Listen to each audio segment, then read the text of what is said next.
अपना उच्च न्यायालय मिला हुआ है। दिल्ली हाई कोर्ट अकेला है जिसका पर्सनल है।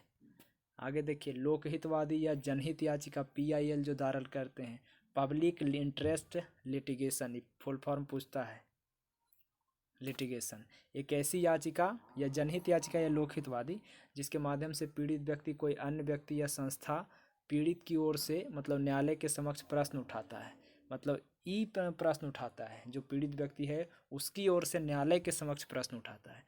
जनहित याचिका की इस प्रणाली में भारत में पूर्व प्रचलित लोकस स्टैंडी, केवल प्रभावित व्यक्ति ही न्याय पाने का अधिकार हेतु अपील करेगा, उसको बदल दिया गया है।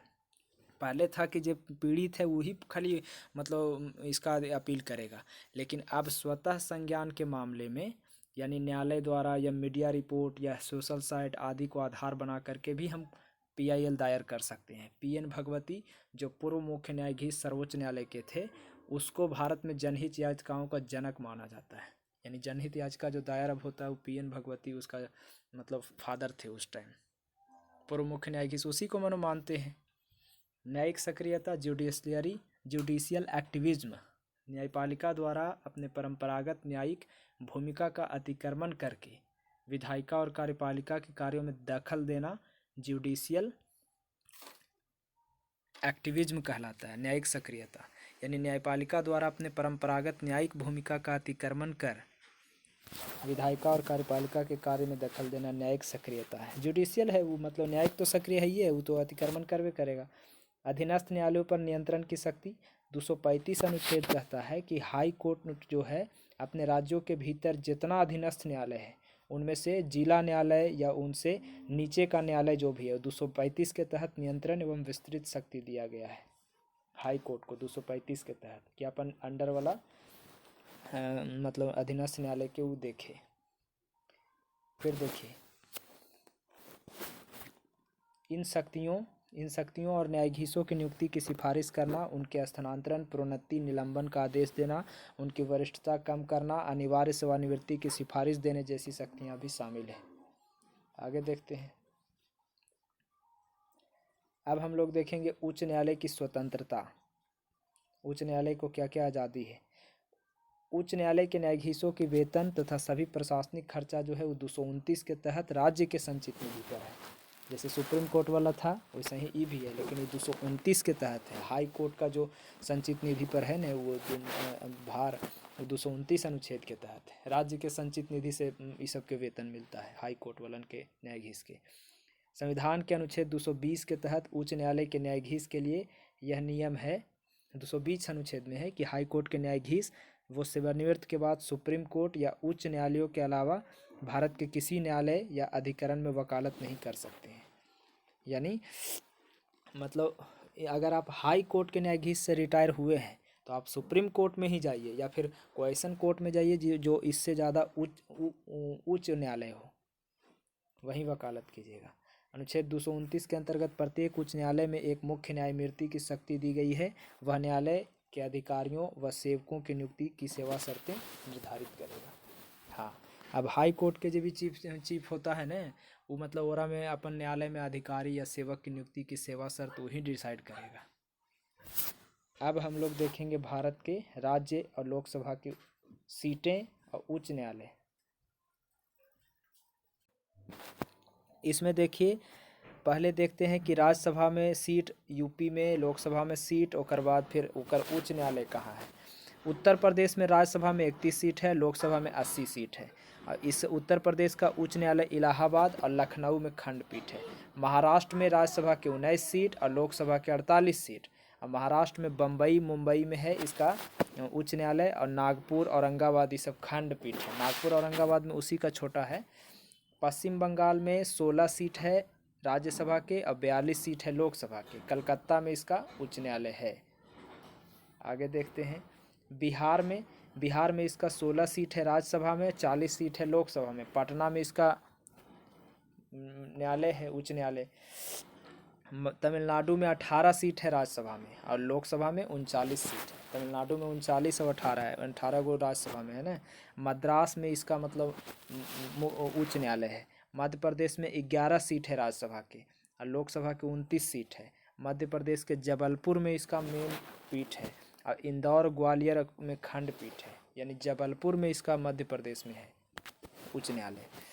अच्छा, कर्नाटक में टोटल 12 सीट है राज्यसभा में, 12 सीट है और लोकसभा में 28 सीट है। और कर्नाटक के बेंगलुरु में इसका उच्च न्यायालय है। गुजरात में 11 सीट है राज्यसभा में और 26 सीट है लोकसभा में। गुजरात अहमदाबाद में इसका न्यायालय है। राजस्थान में 10 सीट है राज्यसभा में और 25 सीट है लोकसभा में। राजस्थान के जोधपुर में इसका मुख्य उच्च न्यायालय है। जयपुर में खंडपीठ है, जरा जोधपुर में राजस्थान उच्च न्यायालय है, याद रखना। और अहमदाबाद में वहाँ है। अब आंध्र प्रदेश में 11 सीट है और 25 सीट है लोकसभा में। आंध्र प्रदेश में 11 सीट राज्यसभा में और लोकसभा में 25 सीट। हैदराबाद में आंध्र प्रदेश के अमरावती कह सकते हैं, अमरावती में अब इसका उच्च न्यायालय है। आगे देखिए, उड़ीसा में अब राज्यसभा में 10 सीट है और लोकसभा में 21 सीट है। उड़ीसा में राज्यसभा में 10 गो, 21 गो लोकसभा में। उड़ीसा के कटक में है इसका उच्च न्यायालय।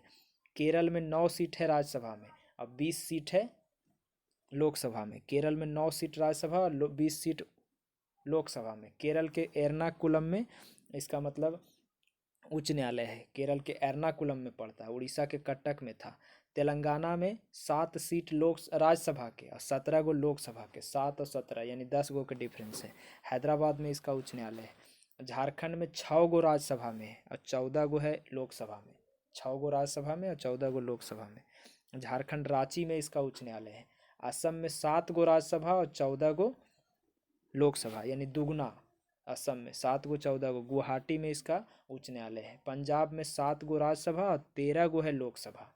पंजाब में लोकसभा सीट 13 गो है और 7 गो राज्यसभा में। पंजाब हरियाणा चंडीगढ़ में। छत्तीसगढ़ में 5 गो राज्यसभा में है और 11 गो लोकसभा में। छत्तीसगढ़ में 5 गो राज्यसभा और 11 गो लोकसभा। इसका बिलासपुर में है उच्च न्यायालय छत्तीसगढ़ में। हरियाणा में 5 गो है और 5 दूना 10 गो है लोकसभा में। वैसी 7 दूना 14 असम में है, यहाँ 5 दूना 10 हरियाणा वाला में है। छत्तीसगढ़ में 5 11 बिलासपुर और हरियाणा के भी पंजाब हरियाणा चंडीगढ़ में है। अच्छा, जम्मू कश्मीर में, तो जम्मू कश्मीर में 4 गो है राज्यसभा में और 6 गो है लोकसभा में। अब तो ख़त्म हो गया इसका, तो इसका तो कहानी ही तो गलत है। जम्मू कश्मीर, श्रीनगर और जम्मू में इसका मतलब उच्च न्यायालय है।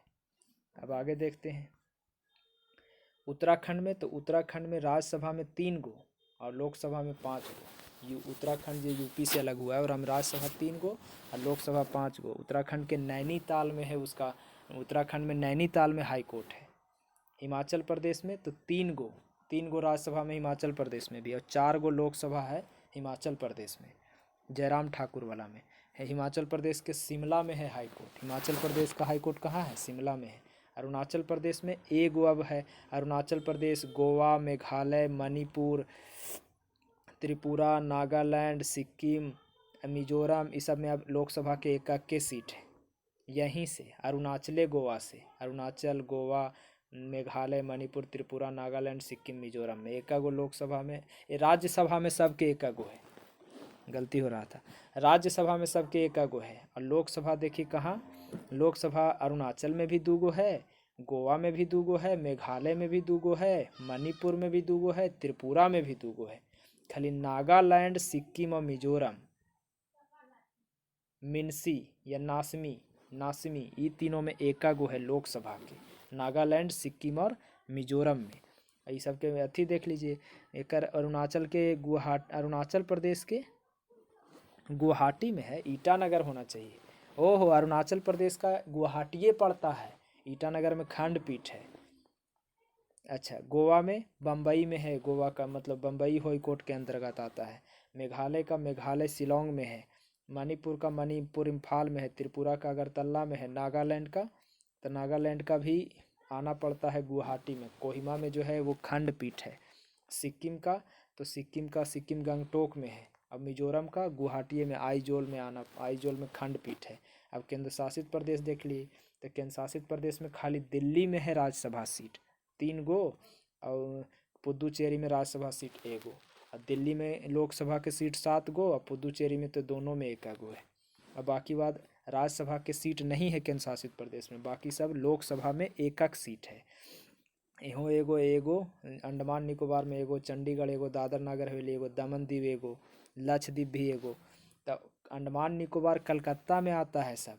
ये पोर्ट ब्लेयर में जो है वो खंडपीठ है। वैसी चंडीगढ़ वाला पंजाब चंडीगढ़, दादर नागर हवेली बम्बई के अंतर्गत, दमन दीव भी बम्बई के अंतर्गत, और लक्षद्वीप जो है वो केरल के अंतर्गत एर्नाकुलम वाला में। अब पुद्दुचेरी जो है ये मद्रास के निकट आता है।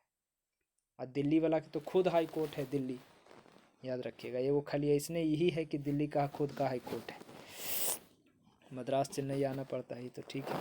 अच्छा, अब आते हैं हम लोग अधीनस्थ न्यायालय, यानी सबऑर्डिनेट कोर्ट जो होता है अधीनस्थ न्यायालय। उच्च न्यायालय के जो नीचे रहता है सोपान क्रम में, उसमें सभी स्थित सभी न्यायालयों को निम्नतर न्यायालय या अधीनस्थ न्यायालय, ऊपरी हाई कोर्ट के नीचे वाला सब अधीनस्थ हो गया। संविधान के भाग 6 के अध्याय 6 का शीर्षक है अधीनस्थ न्यायालय। इसके अंतर्गत 233 से 37 तक शामिल किया गया ये अधीनस्थ न्यायालय को। ऊपर भी देखे थे अनुच्छेदवा 33 से 37। अब अधिकरण देख लीजिए। ट्रिब्यूनल अधिकरण या न्यायाधिकरण न्यायालय से मिलते जुलते निकाय हैं जो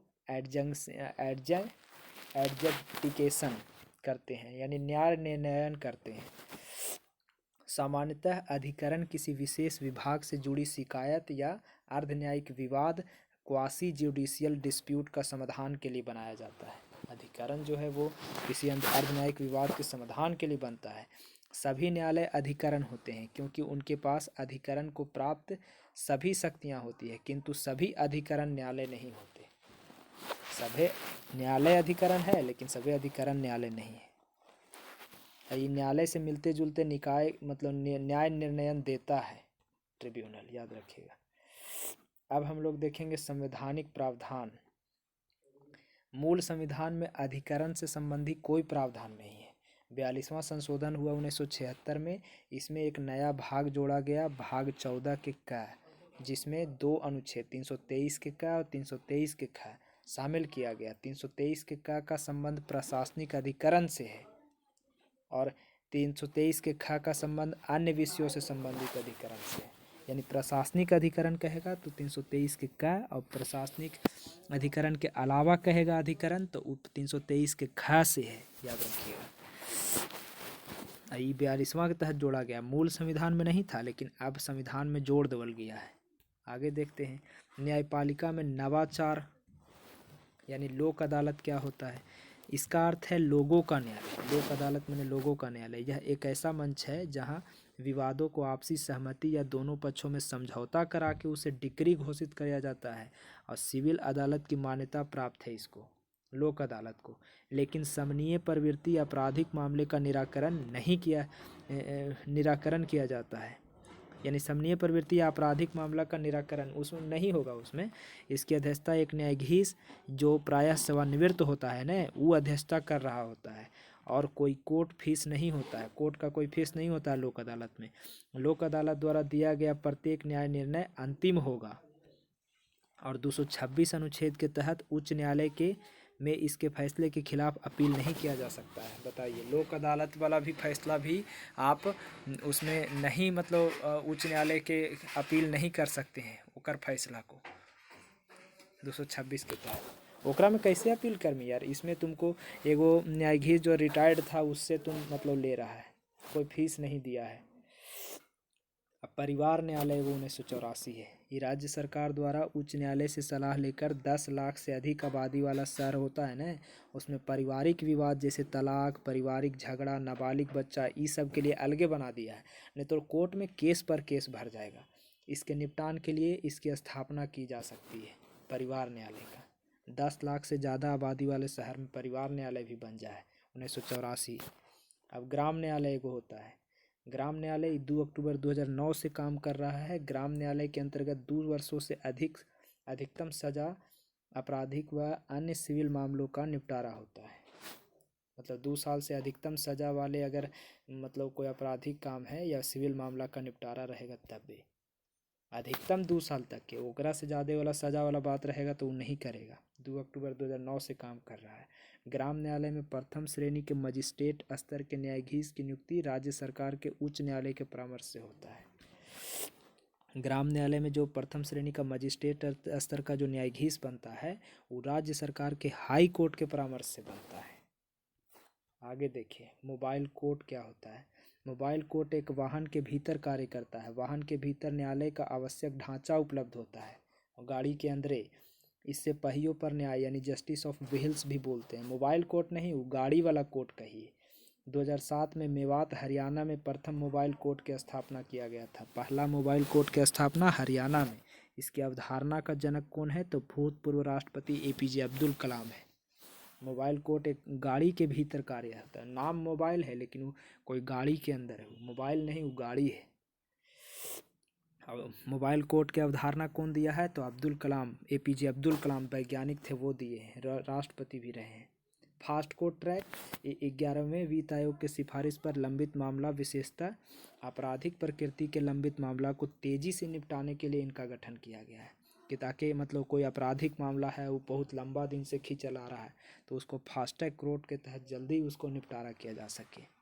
और 11वां वित्त आयोग के सिफारिश हुआ था तब भी मामला मतलब हुआ है। ई अदालत कोची होता है या आभासी अदालत। ई अदालत मतलब हो गया अत्यंत व्यापक है। इसमें लगभग 40 तकनीकी सेवाएं शामिल होता है, जिसमें वीडियो कॉन्फ्रेंसिंग द्वारा न्याय मतलब दूरस्थ न्याय या अन्य सेवाएं भी शामिल है।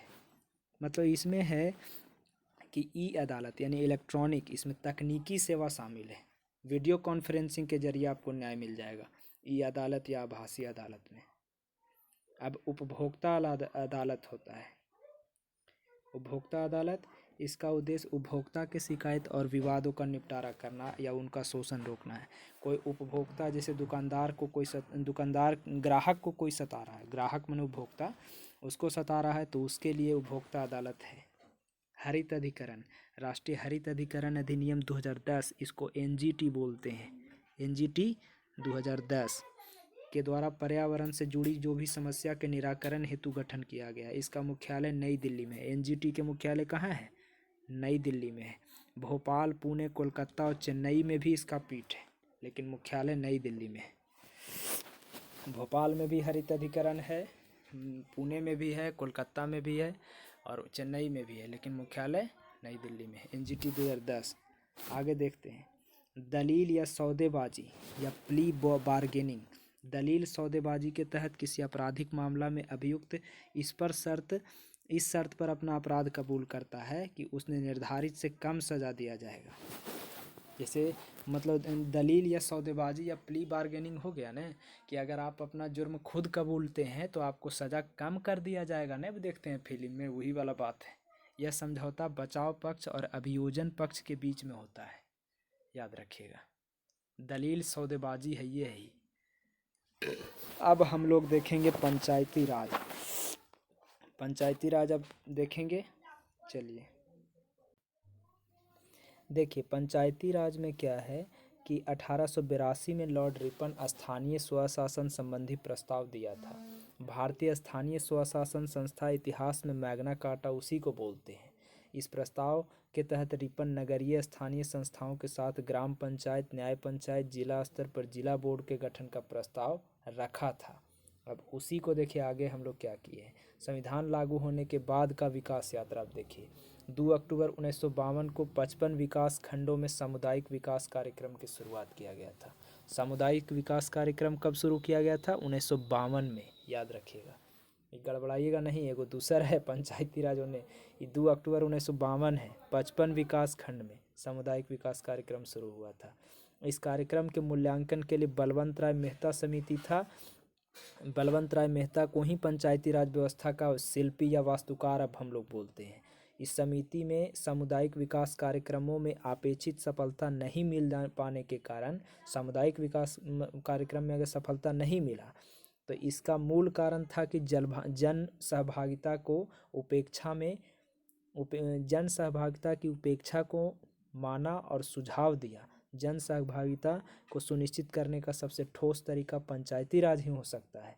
अतः पंचायतों का त्रिस्तरीय ढांचा बनाया जाना चाहिए। सबसे पहले राजस्थान में विधानसभा ने स्थानीय स्वशासन से रिलेटेड अधिनियम पारित किया, राजस्थान के विधानसभा, जिसके आधार पर 2 अक्टूबर 1959 को नागौर में नेहरू जी ने देश का पहले त्रिस्तरीय पंचायत का उद्घाटन जाके किया था। लेकिन विधानसभा कौन बनाया था, तो राजस्थान विधानसभा बनाया था 2 अक्टूबर 1959। ई हो गया आपका त्रिस्तरीय पंचायती राज का उद्घाटन। और वो था 2 अक्टूबर 1952, वो सामुदायिक विकास कार्यक्रम था। यही बोल रहे थे हम। आगे चलिए, इसके तुरंत बाद 2 अक्टूबर के बाद फिर 11 अक्टूबर 1959 को ऐसी ही व्यवस्था आंध्र प्रदेश में भी आया। इसके महबूब नगर जिले में सादनगर विकास खंड में शुरुआत किया गया था। लेकिन पहला जो हुआ था ना 2 अक्टूबर 1959 राजस्थान में, उसको नेहरू जी उद्घाटन के लिए गए थे। पंचायती राज पर गठित समिति, इन समितियों के सिफारिश को ध्यान में रखते हुए प्रधानमंत्री राजीव गांधी 1989 के लोकसभा चुनाव से पहले पंचायती राज को संवैधानिक दर्जा प्रदान करने वाला 64वां संविधान संशोधन विधेयक पारित करना चाहते थे, लेकिन वह राज्यसभा में अपेक्षित बहुमत हासिल नहीं कर पाए। आगे यही विधेयक फिर 73वां संविधान संशोधन का आधार बना। यानी ये 73वां संविधान संशोधन जो पंचायती राज में उल्लेख है, तो ये बात 64वां संविधान संशोधन में राजीव गांधी पहले ही 1989 में करना चाहते थे, लेकिन 1989 में नहीं हुआ, फिर जा कर के 1992 में हुआ है। तो ये देखिए 73वां संविधान संशोधन 1992 है, तो 92 में हुआ है। अब देख लीजिए कौन कौन समिति आया था। बलवंत राय मेहता समिति 57, त्रिस्तरीय पंचायत का गठन कहा था। अशोक मेहता त्रिस्तरीय के जगह 2 स्तरीय पंचायत कहा था। GK राव 85 जिला स्तरीय निकाय को लोकतांत्रिक विकेंद्रीकरण में महत्वपूर्ण स्थान देने का सुझाव दिया था, कि जिला स्तरीय निकाय को लोकतांत्रिक विकेंद्रीकरण का सुझाव दिया जाए। अच्छा, इसके बाद था लक्ष्मी GK राव 85 और लक्ष्मी सिंघवल कितना 86। ई लक्ष्मी सिंघवल जो है पंचायती राज को संवैधानिक दर्जा दिलवाया और स्वतंत्र एवं निष्पक्ष चुनाव कराने का सुझाव दिया था, कि चुनाव निष्पक्ष होना चाहिए, स्वतंत्र। अब 73वां संविधान संशोधन 1992, 24 अप्रैल 1993 को 73वां संविधान संशोधन अधिनियम पूरे देश में लागू हो गया। कब से लागू हुआ है, तो 24 अप्रैल 1993 से लागू हुआ है। इसलिए इस तिथि को राष्ट्रीय पंचायत दिवस मनाते हैं। 24 अप्रैल को हम लोग पंचायत दिवस मनाते हैं, क्योंकि लागू हुआ था इसी दिन। इस संशोधन के माध्यम से पंचायती राज को संवैधानिक दर्जा दिया गया, इस संशोधन करके। इसके तहत भाग 9 में पुनः जोड़ा गया, संविधान के भाग 9 में, जिसके अंतर्गत मूल संविधान में एकमात्र 243 था, उसके भाग 9 के शीर्षक हैं पंचायतें। इसमें अनुच्छेद 243 के घुसा के या से न तक के ओ तक कर दिया। इसके अलावा इस संशोधन के माध्यम से संविधान के 11वीं अनुसूची में, अनुसूची कहेगा तो 11वां, भाग कहेगा तो 9वां, भाग 9वां, अनुसूची 11वें अनुसूची भी जोड़ा गया, जिसमें पंचायतों के लिए 29 विषय की सूची तैयार दिया गया। पंचायती राज जो है वो राज्य सूची का विषय है। अब पंचायत का गठन 243 के बी में, प्रत्येक राज्य ग्राम, मध्यवर्ती और जिला स्तर पर पंचायत का गठन करेगा। हर राज्य ग्राम, मध्यवर्ती और जिला स्तर में, मध्यवर्ती यानी ब्लॉक कह सकते हैं। मध्यवर्ती पंचायत का गठन उन राज्यों में किया जाएगा जिसकी आबादी 20 लाख से ज़्यादा हो, वहीं पर ही मतलब 3 स्तर में बनेगा, नहीं तो फिर 2 स्तर बनेगा।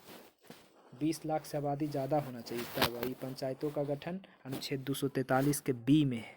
आगे देखते हैं पंचायतों की संरचना। अब गठन बी में 243 के 30C में संरचना है, राज्य का विधानमंडल कानून बना करके विधि द्वारा पंचायतों की संरचना के संदर्भ में उपबंध करता है। अब देखिए पंचायतों की संरचना कैसे, ग्राम स्तर पर ग्राम पंचायत में होगा। अच्छा, इसका प्रधान मुखिया होगा और सरपंच होगा, प्रत्यक्ष चुनाव होगा इसका, और राज्य के विधानमंडल इसको निर्धारित करेगा कि कब चुनाव होगा। खंड स्तर पर इसको क्षेत्र पंचायत बोलते हैं। इसका मेन होता है खंड स्तर, ब्लॉक स्तर पर अधिकारी जो होगा वो प्रमुख कहलाता है। अप्रत्यक्ष प्रमुख का चुनाव मतलब हम लोग नहीं चुनते हैं, वो अंदर ही वाला जो चुना के जाता है वो चुनता है।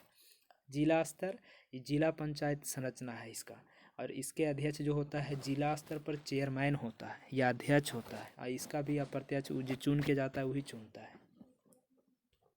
जिला स्तर पर जो है ना ये चेयरमैन जो बनता है, ये जिला परिषद चेयरमैन बनाता है। उसी तरह ब्लॉक स्तर पर ही ये सब प्रमुख बनता है, अंदर ही से मुखिया सब मिल के, मुखिया नहीं वो सब पंचायत समिति का प्रमुख होता है, पंचायत समिति वाला इसको बनाता है। अब आगे हम लोग देखते हैं कि स्थानों का आरक्षण, तो ये 243 के डी में है, पंचायत के स्थानों का आरक्षण डी में है। 243 के डी में पंचायत के आरक्षण से संबंधी प्रावधान है। एरा में एससी और एसटी और महिलाओं को सीट दिया गया है, आरक्षण दिया गया है 243 के डी में, याद रखिएगा। ए से एकदम शुरू से बता रहे हैं। बी में कोची था, पंचायतों का गठन 20 लाख से ज़्यादा हो तो 3 स्तर में फिर हो जाएगा। पंचायतों की संरचना सी में था, पंचायतों का आरक्षण डी में है। अब आते हैं कि पिछड़ा वर्ग। हाँ, पिछड़ा वर्ग के भी आरक्षण का फैसला है। ये राज्य विधानमंडल के खुद के विवेक पर काम करता है कि वो पिछड़ा वर्ग के भी आरक्षण देना चाहता है कि नहीं। महिलाओं के लिए प्रत्येक पंचायत में कम से कम 1/3 सीट आरक्षित रहता है। सोचिए, राज्य विधानमंडल चाहे तो इसकी संख्या बढ़ा सकती है लेकिन कम नहीं करेगी। 1/3 33.5% पर तो है ये है, लेकिन कम नहीं करेगी। अनुसूचित जनजाति और अनुसूचित जनजाति के लिए प्रत्येक पंचायत क्षेत्र में उनके जनसंख्या के अनुपात में सीट रिजर्व है। उपयुक्त तरह के आरक्षण के स्थान चक्रानुक्रम रोटेशन पद्धति से आवंटन किया जाता है। होता है ना कि ये हरिजन सीट है, वो फलना वो सीट है, फलना जनरल सीट है, तो ये रोटेशन पद्धति चलता है। आरक्षण का स्थान चक्रानुक्रम पद्धति से आवंटित किया जाएगा। अच्छा, अनुसूचित जाति और जनजाति के लिए आरक्षित स्थानों में कम से कम 1/3 या उसी वर्ग की महिलाओं के लिए आरक्षित होता है। एससी एसटी के लिए आरक्षित स्थान में से कम से कम 1/3 उसी वर्ग की, एससी एसटी वर्ग के ही महिला के लिए आरक्षित होता है। आगे, आरक्षण देने की उपयुक्त व्यवस्था ग्राम एवं अन्य स्तर के लिए भी किया जाएगा। गांव व अन्य स्तर के लिए पदों में आरक्षण के संदर्भ में राज्य की कुल जनसंख्या को आधार बनाया जाएगा, जो कि स्थानों का आरक्षण के संदर्भ में पंचायत स्तर की कुल जनसंख्या के आधार से अलग है। सीट का जो आरक्षण है वो पंचायत स्तर की कुल जनसंख्या के आधार से अलग है, राज्य की कुल जनसंख्या का आधार बनाया जाएगा। ये नहीं कि पंचायत में केकर कितना जनसंख्या है से नहीं, राज्य में देखा जाएगा। 243 के ई में अवधि है कि पंचायत का गठन हो रहा है तो अवधि कैसे रहेगा। प्रत्येक पंचायत यदि किसी विधि के अधीन कार्यकाल से पहले विघटित हो जाती है तो अपने प्रथम अधिवेशन के लिए नियत तारीख से 5 साल तक बना रहना होगा। प्रथम अधिवेशन के लिए अगर विघटित नहीं होती है तब विघटन की स्थिति में 6 माह के भीतर पुनः चुनाव किया जाएगा। अगर विघटन हो जाएगा तो 6 महीने के भीतर चुनाव हो जाएगा, नहीं तो 5 साल तक रहेगा। ई में था उन्हें। और राज्य वित्त आयोग ये 243 के आई में है। राज्य वित्त आयोग, प्रत्येक राज्य का राज्यपाल हर 5 साल पर वित्त आयोग का गठन करेगा। 243 के आई में पंचायतों का वित्तीय स्थिति की समीक्षा करता है। इसके द्वारा सौंपी गई रिपोर्ट को राज्यपाल राज्य विधानमंडल में रखवाता है। याद रखिए, राज्य वित्त आयोग राज्यपाल राज्य विधानमंडल में रखवाता है। हर 5 वर्ष पर इसका मतलब गठन होता है राज्य वित्त आयोग का। 243 के आई में है। राज्य निर्वाचन आयोग ये 243 के के में है। राज्य वित्त आयोग आई में था, आई के में है। पंचायतों के लिए कराए जाने वाले सभी निर्वाचन का संचालन और अधीक्षण राज्य निर्वाचन आयोग करता है। पंचायत के लिए जो भी मतलब होता है से इसमें एक राज्य निर्वाचन आयुक्त होगा। राज्य निर्वाचन आयुक्त को उन्हीं रीति के आधार पर हटा सकते हैं जैसा कि हाई कोर्ट के किसी न्यायाधीश को हटाएंगे, वो वाला बात है। यानी राज्य निर्वाचन आयोग देखेगा चुनाव आयोग का। पंचायत में चुनाव लड़ने के लिए अलग व्यवस्था है, 21 साल होना चाहिए, याद रखिएगा। पंचायतों से संबंधित अन्य अनुच्छेद एक नज़र में 243 में जैसे परिभाषा था, ए में ग्राम सभा है, एफ में सदस्य के लिए अहर्ता है, और अनुच्छेद जो छूट गया है से यहाँ देले है कि 243 के ए में परिभाषा, 243 में परिभाषा, 243 के ए में ग्राम सभा, 243 के एफ में सदस्यता के लिए निहरता, 243 के जी में पंचायत के शक्ति प्राधिकार और उत्तरदायित्व, 243 के एच में पंचायत द्वारा कर अध्यारोपित करने की शक्ति और निधियाँ, टैक्स अध्यारोपित कर सकता है एच में, अब पावर और प्राधिकार उत्तरदायित्व जी में है, और सदस्यों के लिए निहरता एफ में है। 243 के जे में पंचायतों के लेखाओं की संपरीक्षा है, जे में। अब एल में संघ राज क्षेत्र को लागू करना है। 243 के एल में संघ राज क्षेत्र को लागू किया जाएगा, मतलब लागू होना। 243 के एम में कतिपय क्षेत्र पर लागू होना। एन में विद्यमान विधियों और पंचायतों का बने रहना। ओ में निर्वाचन संबंधी मामलों में न्यायालयों का हस्तक्षेप का वर्जन है। ओ में कि चुनाव संबंधी मामला में न्यायालय का हस्तक्षेप का वर्जन है, रोक है। नगर पालिका आप देखिए ई 74वां संविधान संशोधन के तहत जोड़ा गया। वो 73वां है, ई 74वां है। ई 9 के क में रख देवल किया है, जिसका शीर्षक है नगर पालिका। 243 के पी से 243 के जेड जी तक शामिल है। इसके अलावा इसी संशोधन द्वारा संविधान में 12वीं अनुसूची में इसको रखा गया है। भाग 9 के क और 12वीं अनुसूची, अनुच्छेद 243 के पी से 243 के जेड जी तक के, इसमें जो है वो विषय है 18 विषय है नगर पालिका में। 243 के क्यू के अंतर्गत नगर पालिका को 3 स्तरों का दर्जा दिया गया है। क्यू में पी पर से आगे बढ़िएगा नहीं तो 243 के क्यू में 3 प्रकार के स्तर। एकरों में नगर पंचायत है, नगर पालिका परिषद है और नगर निगम है। देखिए अब पढ़ते हैं नगर पंचायत। तो नगर पंचायत ये संक्रमणशील क्षेत्रों में गठित किया जाता है। नगर पालिका परिषद ये छोटे शहरों में, और नगर निगम इसका गठन बड़े शहर या महानगर में। छोटा शहर में नगर पालिका परिषद और बड़ा शहर में या महानगर में नगर निगम, और संक्रमणशील क्षेत्र में नगर पंचायत।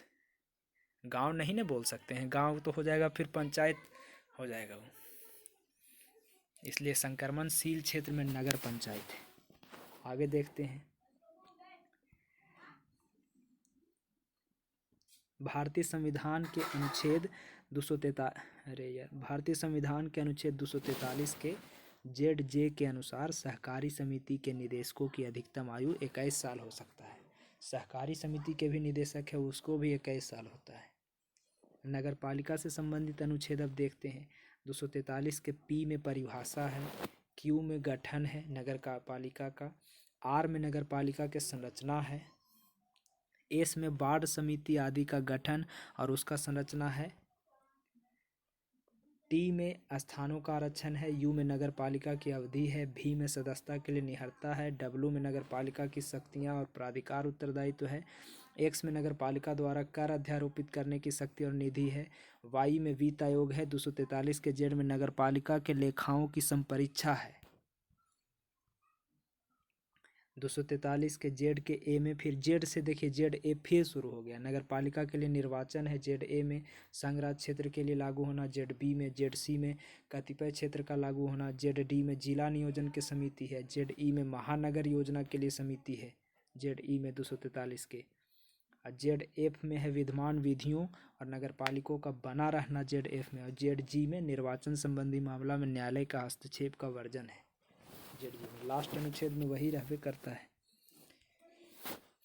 अब आगे हम लोग देखेंगे संविधान का संशोधन कैसे किया जाता है।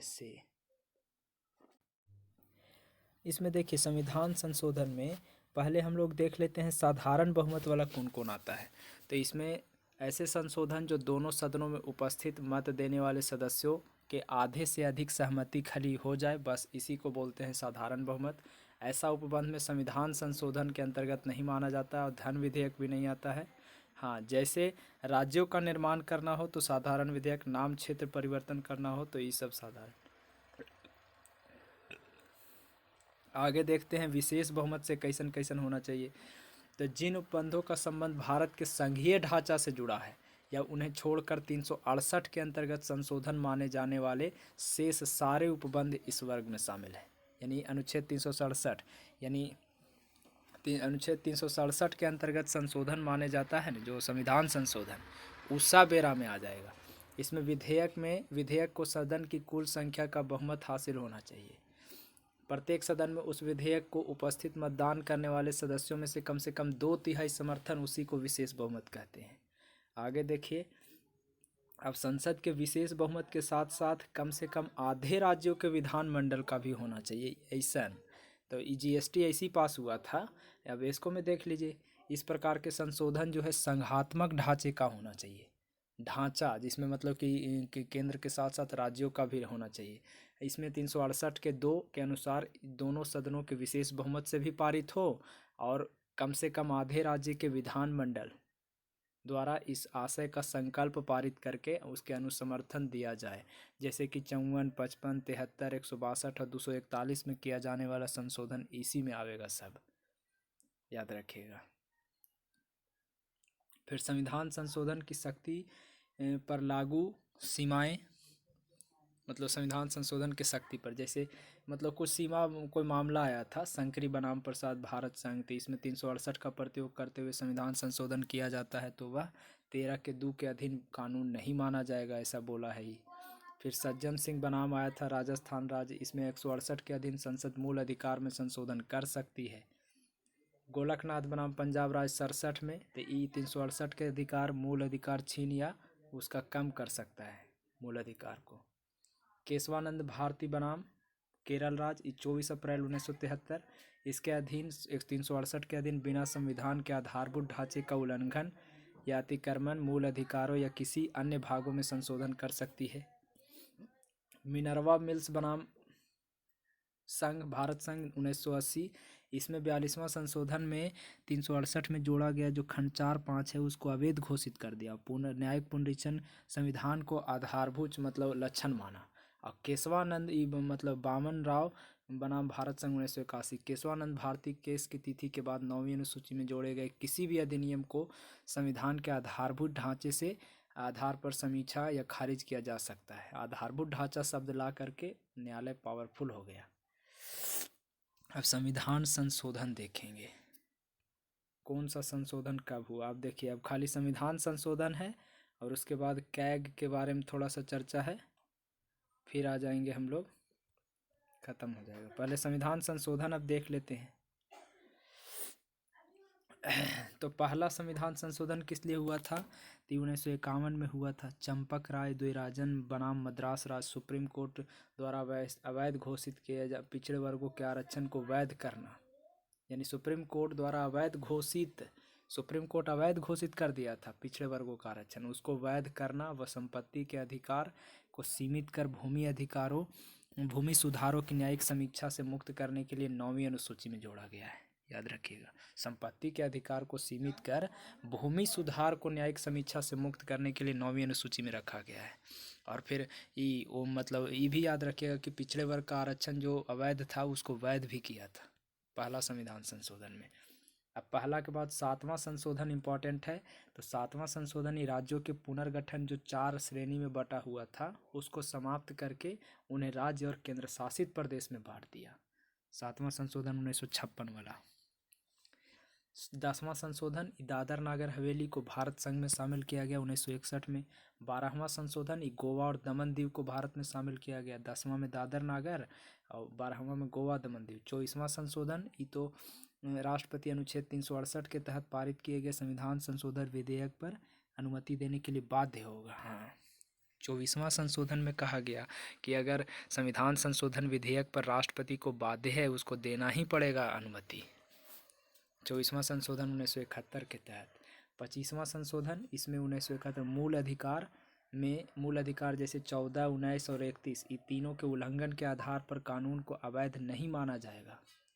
अगर राज्य अनुच्छेद 39 के ख और ग में वर्णित नीति निर्देशक तत्वों की प्राप्ति के लिए कानून बनाता है तब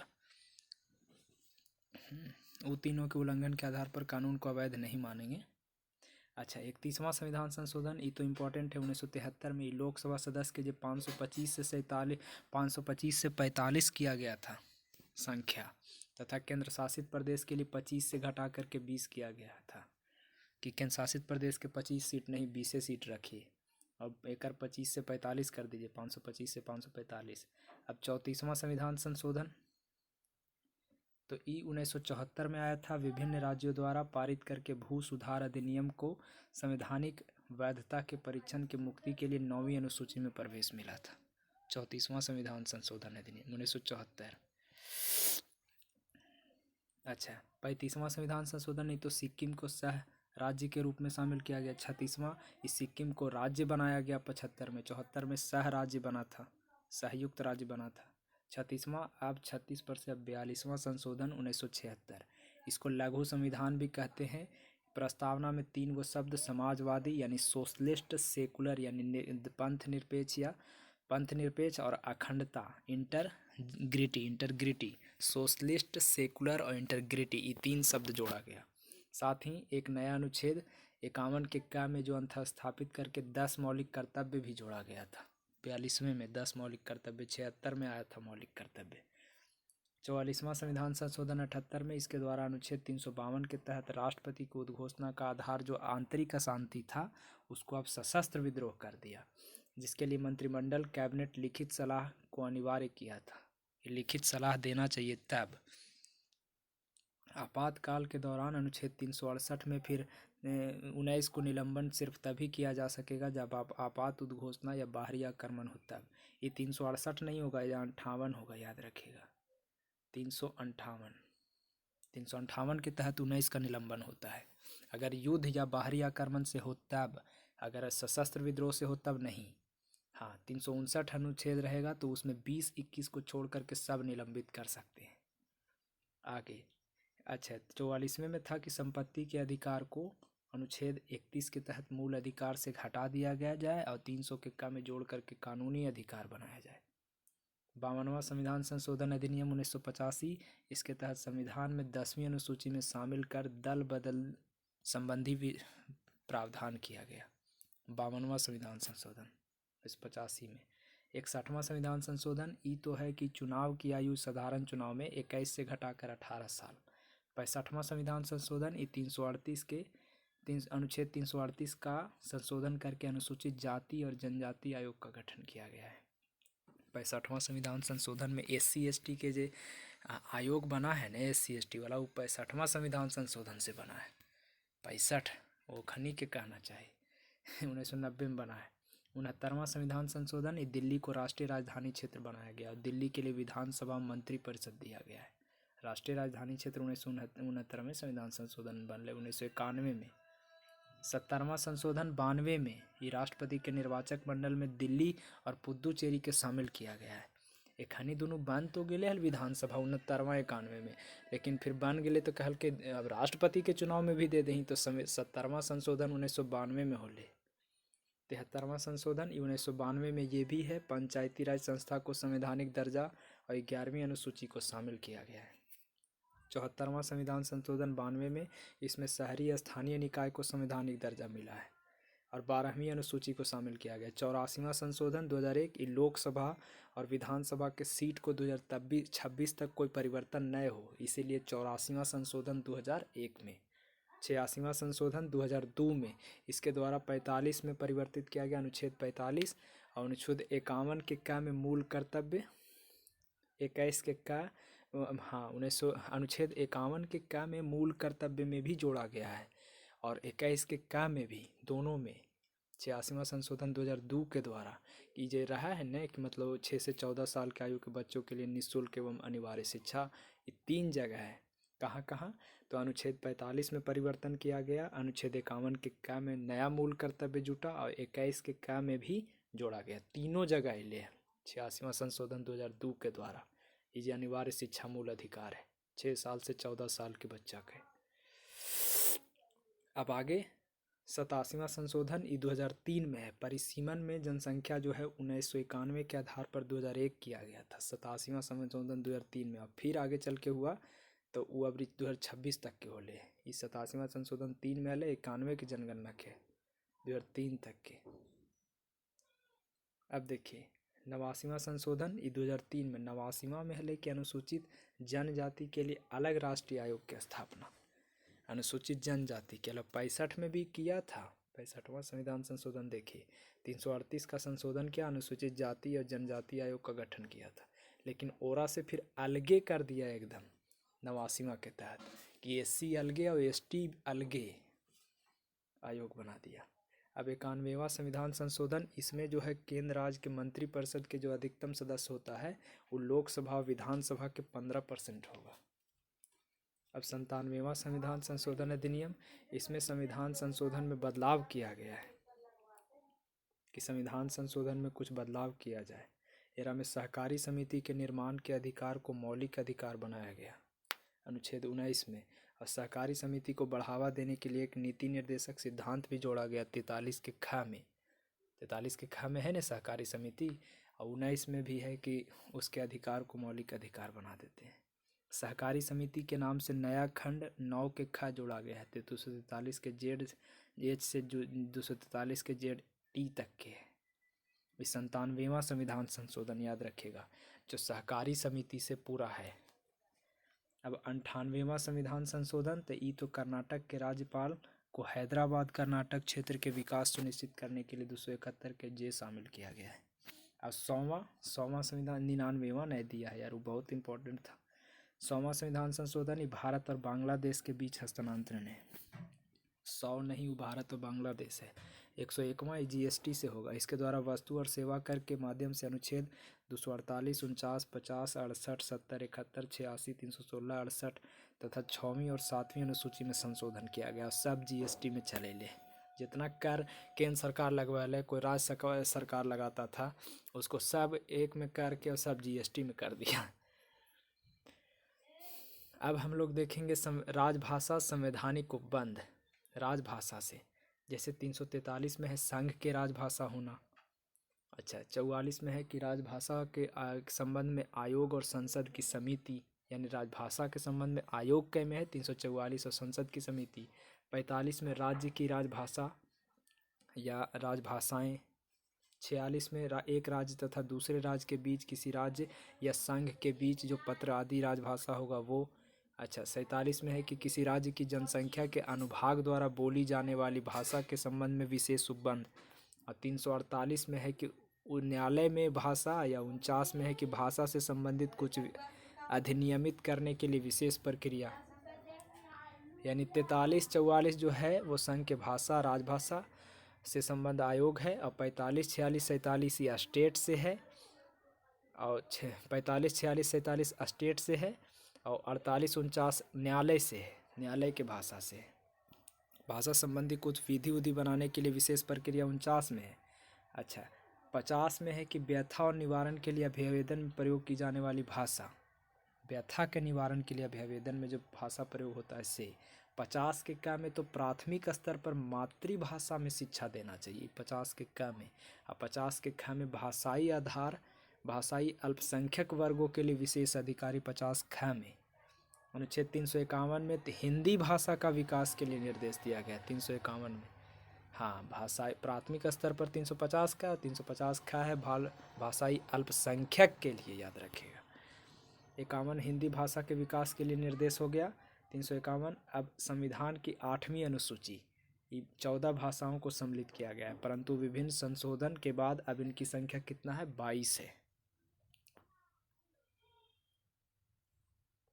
अब कैसे संशोधन 14 से 22 कैसे हुआ, तो एगो सिंधी जुटा 15 हो गया, 16, 17, 18, 19, 20, 21, 22 हो गया। यानी 21वां संविधान संशोधन हुआ तो सिंधी जुटा। फिर 71वां में कोकनी, मणिपुर और नेपाली, को, म और ली कह सकते हैं। 92वां में बोडो और मैसा, यानी डोगरी, बोडो, मैथिली और संथाली को जोड़ा गया है। 8वीं अनुसूची में सम्मिलित भाषाएं देख लीजिए। जैसे 8वीं अनुसूची में कौन कौन था भाषा, तो पहले से देखिए था असमिया, बांग्ला, असम हो गया, बंगाल हो गया, गुजरात हो गया, गुजराती, हिंदी, कन्नड़ कर्नाटक वाला, कश्मीरी, कश्मीर के कोकनी, महाराष्ट्र के मलयालम, केरल के मणिपुरी, मणिपुर के मराठी, महाराष्ट्र के नेपाली, ओड़िया, नेपाली भाषा भी बताइए, जबकि मतलब 8वीं अनुसूची में शामिल है। ओड़िया भी है, उड़ीसा वाला, पंजाबी है, संस्कृत है, सिंधी है, तमिल है, तेलुगु है, उर्दू है, डोगरी है, बोडो है, मैथिली और संथाली है। ये सब भाषा है। अभी तक तमिल जो है वो, अब देखिए शास्त्रीय भाषा किसको कहते हैं, ग्रुप डी में हर सेट में पूछा है। शास्त्रीय भाषा का दर्जा जो है वो मात्र तमिल को है, संस्कृत को है, तेलुगु को है, कन्नड़ को है, मलयालम को है, उड़ीसा को है। सबसे पहले शास्त्रीय भाषा का दर्जा तमिल को 2004 में, तमिल को 2005 में, तेलुगु 2005 में, संस्कृत को, और 8 में तेलुगु को, और कन्नड़ को भी 8 में, तेलुगु और कन्नड़ को 8 में। यानी 2004 में सबसे पहले शास्त्रीय भाषा तमिल को दिया गया था। उसके बाद 5 में दिया संस्कृत की शास्त्रीय भाषा है, 8 में फिर दिया तेलुगु के भी और कन्नड़ के भी, और मलयालम भाषा हुआ शास्त्रीय 2013 में। फिर केरल वाला भी कहा तो उसको दे दिया 2013 में, और उड़िया को दिया है 2014 में। 13 में मलयालम और 14 में ही। 2004 में सबसे पहले तमिल, 5 में संस्कृत, तेलुगु कन्नड़ 8 में, और मलयालम 13 में, और उड़िया 14 में। पूरा याद करवा दे रहे हैं, ये बहुत इम्पोर्टेंट था।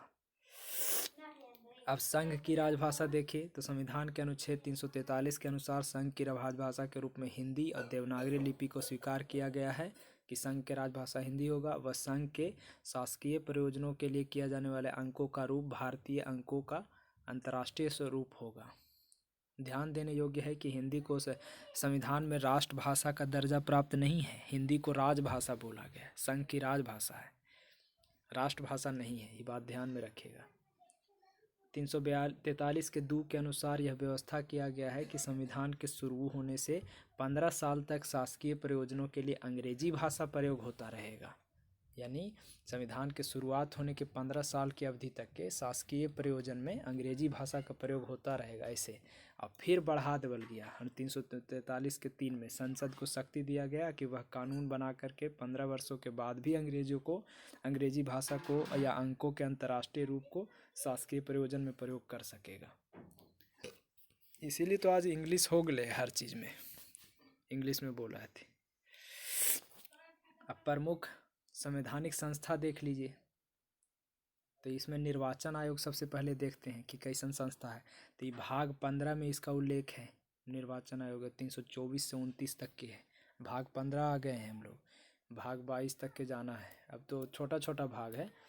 तो निर्वाचन आयोग एक संवैधानिक निकाय, संविधान में उल्लेख है, जो संसद और राज्य विधानमंडल चुनाव करवाता है। संसद का, राज्य विधानमंडल का चुनाव, राष्ट्रपति उपराष्ट्रपति का निर्वाचन करता है। फिर वर्तमान में चुनाव आयोग जो है 3 सदस्यीय हो गया है, एक मुख्य निर्वाचन, 2 अन्य निर्वाचन आयुक्त।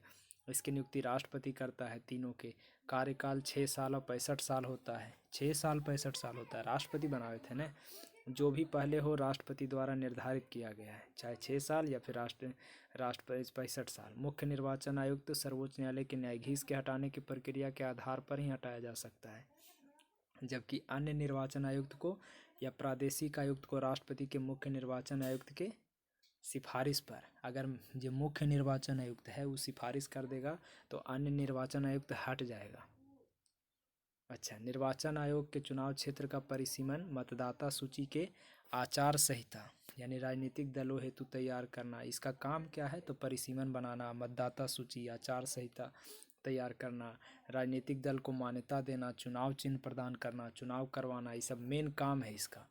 लेकिन याद रखिएगा मुख्य चुनाव आयुक्त को कौन हटाएगा तो ये होता है कि जैसे न्यायालय के न्यायाधीश होता है ना सुप्रीम कोर्ट के, वैसे हटावल जाएगा। लेकिन अन्य निर्वाचन आयुक्त के मुख्य निर्वाचन आयुक्त के सिफारिश पर राष्ट्रपति से हटवा देगा। राज्य में होने वाले पंचायतों और निगम चुनाव के लिए संविधान में अलग से राज्य निर्वाचन आयोग की व्यवस्था है। राज्य में अगर पंचायत में या निगम चुनाव हो रहा है तब मुख्य निर्वाचन आयुक्त का पुनर्निर्वाचन हो सकता है, मतलब फिर से बार बार वो चुना सकता है। अब देखते हैं हम लोग, किसी राजनीतिक दल को राष्ट्रीय दल का दर्जा तब प्रदान किया जाता है, कोई राजनीतिक पार्टी है कब उसको राष्ट्रीय दल बना देगा, जैसे बीजेपी है, कांग्रेस है, इस मतलब वो सब राष्ट्रीय है, तो कब बनता है उसे, जब लोकसभा या विधानसभा के आम चुनाव में 4 से अधिक स्टेट में आपको 6% मत लाना होगा। राज्य की संख्या 4, परसेंटेज का मत की संख्या परसेंटेज में 6%, और उसके साथ ही किसी राज्य या लोकसभा की 4% सीटें प्राप्त हुई हो। यानी कहा जाए तो स्टेट में आपको 6%, विधानसभा के स्टेट में 6% मत और लोकसभा में 4% मत होना चाहिए, और ये 4 राज्य से अधिक में होना चाहिए तब। अच्छा, उसके लोकसभा सीटों की संख्या 2% सीटें मिली हो, यानी लोकसभा के जो भी सीट्स की संख्या है उसका 2% सीट उसको मिला हो, या ये सदस्य अलग अलग 3 राज्यों से चुना गया हो, और 2% सीट जो जीता है लोकसभा वाला में तो 3 अलग अलग राज्य से जीतना चाहिए। अच्छा, यदि कोई दल कम से कम 4 राज्यों में राज्य स्तरीय दल के रूप में मान्यता हो तब भी मिल जाएगा। यानी यदि कोई दल कम से कम 4 राज्य में राज्य स्तरीय दल के रूप में मान्यता हो, यानी तीनों शर्त पालन करना चाहिए, तब आपको मिल जाएगा राष्ट्रीय दल का दर्जा। 4 स्टेट में कम से कम आपका होना चाहिए पार्टी। अभी केजरीवाल देखिए लगल है, पंजाब में भी, गुजरात में भी, दिल्ली में भी, इसीलिए लगल है वो कि हम राष्ट्रीय दल बनेंगे, प्रधानमंत्री बनेंगे। अब चलिए देखते हैं भारत के नियंत्रक एवं महालेखा परीक्षक कैग ये भाग 5 ये अनुच्छेद 148 से 51 में है। कैग की चर्चा भाग 5 में है। अनुच्छेद कितना है? 148 से 151। कैग नियंत्रक महालेखा परीक्षक। ये संवैधानिक पद है, जरा संविधान में था ये 1935 के अधिनियम में था। सोचिए, कैग एक संवैधानिक पद है जो लोक वित्त का संरक्षक एवं लेखा परीक्षण व लेखा विभाग का मुखिया होता है। कैग की नियुक्ति राष्ट्रपति करता है। ये भी 6 साल या 65 वर्ष का है। मुख्य निर्वाचन आयुक्त नियम जो भी पहले हो आयु तक होता है। भारतीय नागरिक जो लोक वित्त का विशेषज्ञ हो अथवा लोक सेवक जो 10 साल न्यूनतम हो लोक सेवक रहा हो, कैग बन सकता है। यह योग्यता संसद निर्धारित करता है। कैग को सर्वोच्च न्यायालय के न्यायाधीश की तरह ही हटाया जा सकता है, जैसे औरों भी हटावे थे नहीं मुख्य निर्वाचन आयुक्त के, वैसा ही। कैग का नियंत्रण जो है केंद्र और राज्य स्तर पर होता है। कैग का वेतन सुप्रीम कोर्ट के न्यायाधीश के समान होता है। सेवानिवृत्ति के बाद यह भारत सरकार के अधीन किसी भी पद को धारण करने के पात्र नहीं होगा। रिटायर्ड होने के बाद कोई फिर आपको पद नहीं मिलेगा। 148 के 4 में ये बात है। 148 से 51 है लेने, 148 के 4 में ऐसा है कि फिर आपको कोई पद धारण नहीं करिएगा। कैग जो है वो सरकारी कंपनी, प्राधिकरण व निकाय, केंद्र सरकार व राज्य सरकार से अनुदान प्राप्त या अन्य निगमों या निकायों जैसे विधि या संबंध नियम के तहत का भी लेखा परीक्षण कर सकता है। याद रखिएगा, कैग सरकारी कंपनी, प्राधिकरण या निकाय या अन्य निगम निकाय उसका भी लेखा परीक्षण कर सकता है। कैग विनियोग वित्त या सरकारी उपक्रम के लेखा परीक्षण करके राष्ट्रपति के समक्ष प्रतिवेदन प्रस्तुत करता है, जिसे राष्ट्रपति संसद के समक्ष फिर रखवाता है। कैग जो है वो लोक लेखा की समिति में बैठक में भाग लेता है और इस समिति के मित्र या मार्गदर्शक भी कहा जाता है। उसको बताता है कि ऐसे कीजिए।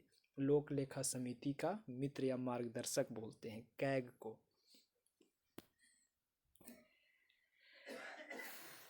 आगे चलिए, वित्त आयोग है। वित्त आयोग ये अनुच्छेद 12 में है। वित्त आयोग जो 280 में है, ये भी संवैधानिक प्रावधान इसका भी है। वित्त आयोग ये 280 अनुच्छेद में है। इसका गठन भी राष्ट्रपति करता है। हर 5 साल पर केंद्र और राज्य के बीच कर का टैक्स बंटवारा के लिए होता है। यह सलाहकारी निकाय है, संवैधानिक निकाय है लेकिन सलाह देने वाला। ऐसा व्यक्ति जो उच्च न्यायालय का न्यायाधीश हो या उसके समक्ष योग्यता रखता हो, आर्थिक विशेषज्ञ का हो, इसका सदस्य बन सकता है। अच्छा, अध्यक्ष को लोक मामलों का ज्ञाता होना चाहिए। एक 5 सदस्यीय निकाय जिसमें एक अध्यक्ष होगा, 4 गो सदस्य होगा, जिसके सदस्य पुनर्नियुक्ति के पात्र होते हैं, यानी सदस्य फिर से 5 साल के लिए चुनाया जा सकता है। आयोग अपनी रिपोर्ट राष्ट्रपति को सौंपता है, जिसे फिर संसद के समक्ष रखता है। वित्त आयोग का रिपोर्ट भी राष्ट्रपति रखता है संसद के समक्ष। अब देखिए, संघ लोक सेवा आयोग यूपीएससी भाग 14 में है, 315 से 23 अनुच्छेद में भाग 14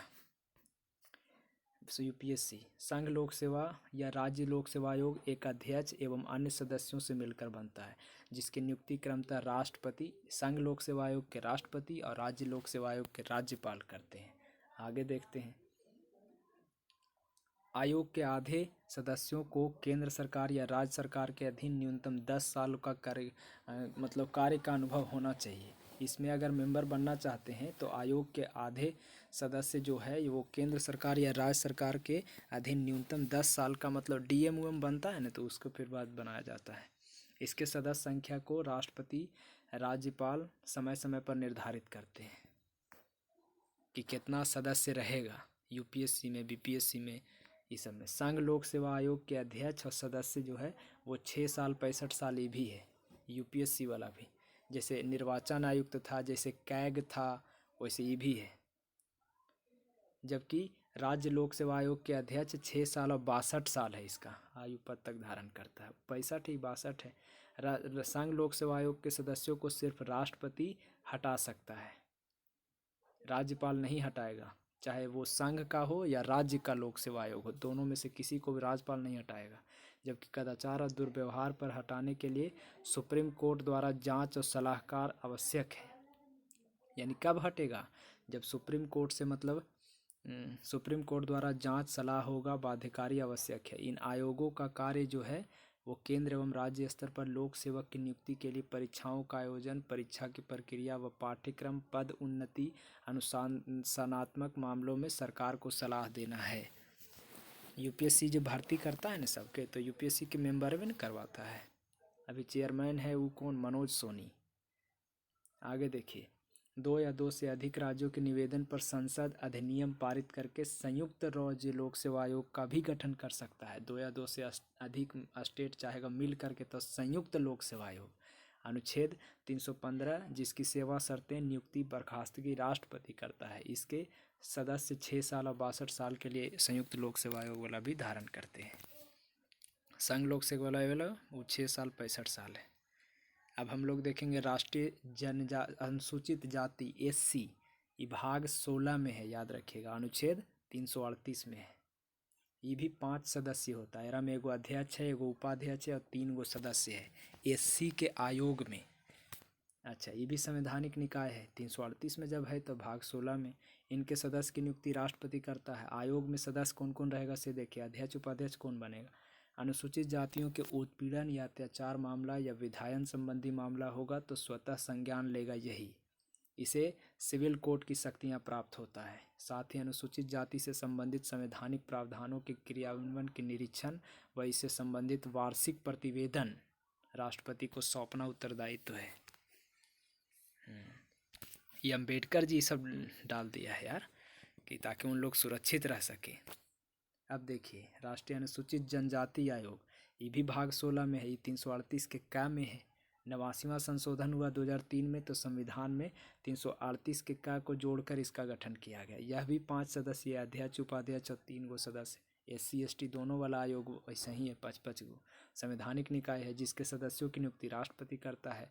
आयोग जो है अनुसूचित जनजातियों का अगर उत्पीड़न होता है या अत्याचार तो संज्ञान लेता है। इससे भी सिविल कोर्ट की शक्तियां प्राप्त है। 6 क्षेत्रीय कार्यालय है। अनुसूचित जनजातियों से संबंधित वार्षिक प्रतिवेदन राष्ट्रपति को सौंपना इसका दायित्व है। ये जो आयोग है ये अपना प्रतिवेदन राष्ट्रपति को सौंपता है। अब देखते हैं अन्य संस्थाएं और भी, जैसे नरेंद्र मोदी आया तो प्रधान योजना आयोग को ख़त्म किया, नीति आयोग बनाया, तो वो सब देखते हैं। ये सब अन्य संस्था है, लेकिन ये सब संविधान में उल्लेख नहीं है। अब संवैधानिक खत्म हो गया। अब देख रहे हैं अन्य संस्थाएं। 1 जनवरी 2015 को प्रधानमंत्री की अध्यक्षता में मंत्रिमंडल प्रस्ताव जारी करके नीति आयोग का गठन किया है। इस आयोग ने 15 मार्च 1950 को जो योजना आयोग था उसका स्थान ले लिया। नीति आयोग यानी राष्ट्रीय भारत परिवर्तन संस्थान NITI एक थिंक टैंक की तरह नीति निर्माण और विकास प्रक्रिया, निर्देश, परामर्श, क्षमता निर्माण, प्रौद्योगिकी उन्नयन, ग्राम स्तर पर योजना को लेकर सहयोगपूर्ण संघवाद को बढ़ावा देने का काम करेगा। आगे देखिए, नीति आयोग के जो प्रशासनिक संरचना है कैसे बना है, तो इसका अध्यक्ष प्रधानमंत्री होगा। गवर्निंग काउंसिल में अध्यक्ष रहेगा एगो। गवर्निंग काउंसिल में नीति आयोग के अध्यक्ष कोई बनेगा, अध्यक्ष। अच्छा, वो गवर्निंग काउंसिल के अध्यक्ष में मतलब अध्यक्ष शामिल होगा, यानी प्रधानमंत्री इसमें रहेगा। उपाध्यक्ष एगो बनावल जाएगा, पदेन सदस्य, पूर्णकालिक सदस्य, और राज्य के मुख्यमंत्री भी इस काउंसिल में है। और केंद्र शासित प्रदेश के प्रशासक और राज्यपाल भी है। एरा में विशेष आमंत्रित किया जाएगा किसको, विभिन्न क्षेत्रों के विशेषज्ञ को। जो प्रधानमंत्री जिसको नामित करेगा वही आवेगा आमंत्रित में। उपाध्यक्ष ये प्रधानमंत्री जिसको नियुक्त करेगा, अध्यक्ष तो खुद है, उपाध्यक्ष जिसको बनावेगा वो रहेगा। सदस्य जो बनेगा वो पूर्णकालिक बनेगा। अंशकालिक सदस्य जो अग्रणी विश्वविद्यालय या शोध या अन्य संस्थानों में अधिकतम 2 सदस्य रहेगा इसमें अंशकालिक में। पदेन सदस्य कौन बनेगा, 4 गो केंद्रीय सदस्य पदेन सदस्य बनेगा। सदस्य पूर्णकालिक होगा, पदेन सदस्य, अंशकालिक सदस्य, और एगो CEO बनावल जाएगा जो केंद्र के सचिव स्तर का अधिकारी होगा। सोचिए, केंद्र के सचिव सेक्रेटरी टाइप का होगा। मुख्य कार्यकारी अधिकारी नीति आयोग का होगा एक। राष्ट्रीय विकास परिषद देखते हैं, यह एक संविधानेतर है, न कि संवैधानिक और न ही सांविधिक, जिसका प्रमुख कार्य योजना निर्माण और कार्यान्वयन को राज्य का सहयोग पाना था। कि मतलब योजना बनाएगा, कार्यान्वयन करेगा और राज्य का सहयोग पाएगा। वर्तमान में योजना आयोग को समाप्त करने के कारण इसकी प्रासंगिकता अब खत्म हो गया। योजना आयोग के लिए बनावल गया था राष्ट्रीय विकास परिषद, तो इसके अब खत्म हो गया है। नीति आयोग के गवर्निंग काउंसिल को इसका उत्तराधिकारी माना जाता है। हाँ, अब राष्ट्रीय विकास परिषद नहीं, अब चलता है राष्ट्रीय विकास परिषद के बदले में गवर्निंग काउंसिल, क्योंकि नीति आयोग में देखिए अभी हम लोग पढ़े थे यहाँ गवर्निंग काउंसिल ये सब अब रहता है। उत्तराधिकारी हो गया। अब कैट देखते हैं।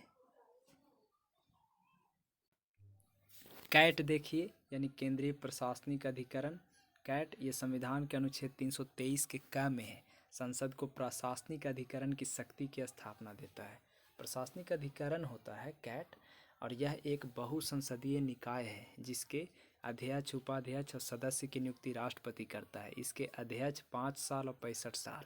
कैट में 5 साल है और 65 साल, जबकि अन्य सदस्य 5 साल और 62 वर्ष रहता है। अधिकतर देखता होगा ना कि 6 65 रहता है, लेकिन यहाँ 5 65 है कैट में।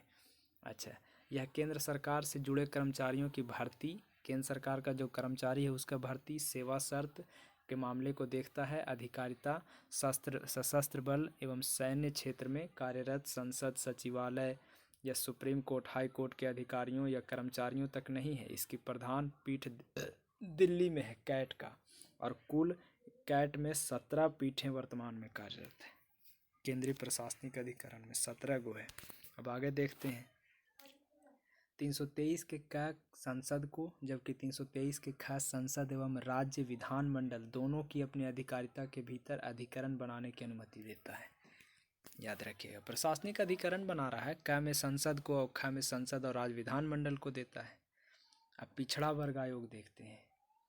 उच्चतम न्यायालय के निर्देश पर भारत सरकार एक सांविधिक निकाय बनाया है। 1993 में इसको राष्ट्रीय पिछड़ा वर्ग आयोग का गठन किया गया। ये भी शायद अब हो गया है संवैधानिक निकाय, इसको भी संविधान में जोड़ल गया है लगता है, लेकिन देख लीजिए इसमें नहीं दिया है। संवैधानिक निकाय के रूप में 1993 में राष्ट्रीय पिछड़ा वर्ग आयोग का गठन किया गया, जिसका सर्वोच्च अध्यक्ष सर्वोच्च न्यायालय या उच्च न्यायालय के वर्तमान पूर्व न्यायाधीश होता है। बताइए, राष्ट्रीय पिछड़ा वर्ग आयोग के जो अध्यक्ष बनेगा वो सुप्रीम कोर्ट के या हाई कोर्ट के वर्तमान में जो न्यायाधीश है या पूर्व जो न्यायाधीश है वही बनेगा। हाल ही में केंद्रीय मंत्रिमंडल इस संविधान में संशोधन किया और 338 के ख में जो स्थापित था 123वां संविधान संशोधन विधेयक, उसे करने या सामाजिक और शैक्षणिक पिछड़ा वर्ग आयोग के गठन के प्रस्ताव को मंजूरी दे दिया। कहें न कि इसका मंजूरी हो गया है 123वां संविधान संशोधन विधेयक से। नया मतलब बन रहा है पिछड़ा वर्ग आयोग को संविधान में उल्लेख है। अब राष्ट्रीय मानवाधिकार आयोग, इसके संरक्षण अधिनियम 1993 में आया था। यह एक सांविधिक स्वायत्त निकाय के रूप में मानवाधिकार आयोग की बात कर रहे हैं। इसका गठन संसदीय अधिनियम से हुआ है, मानव के अधिकार के बारे में। यह एक बहुसंसदीय संस्था है। इसका अध्यक्ष सुप्रीम कोर्ट के पूर्व न्यायाधीश होता है। मानवाधिकार आयोग का अध्यक्ष सुप्रीम कोर्ट के पूर्व न्यायाधीश, पूर्व मुख्य न्यायाधीश होगा। अब पूर्व मुख्य न्यायाधीश नहीं, कोई भी न्यायाधीश सुप्रीम कोर्ट का होना चाहिए, ऐसा कर दिया गया है।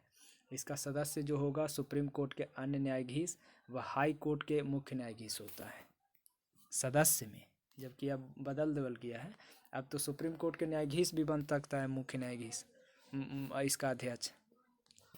आगे, अच्छा, ये दोनों कार्यरत और सेवानिवृत्त दोनों हो सकते हैं।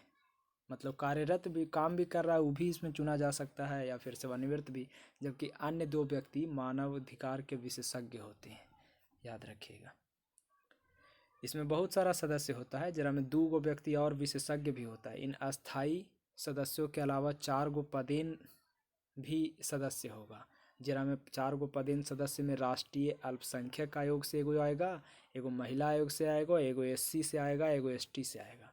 मानवाधिकार आयोग याद रखिएगा, एगो महिला, एगो SC, एगो ST, एगो अल्पसंख्यक से आता है। और 2 गो था कोची, 2 गो था मानवाधिकार के विशेषज्ञ, और पहले भी था कि हाई कोर्ट के या सुप्रीम कोर्ट के न्यायाधीश भी रहेगा। अब अध्यक्ष बनेगा सुप्रीम कोर्ट के मुख्य न्यायाधीश, या फिर अन्य न्यायाधीश भी अब बनेगा जो रिटायर हो चुका है। अच्छा, आयोग के अध्यक्ष और सदस्य की नियुक्ति 6 सदस्यीय समिति करता है। मतलब आयोग के अध्यक्ष या सदस्य की नियुक्ति कौन करता है?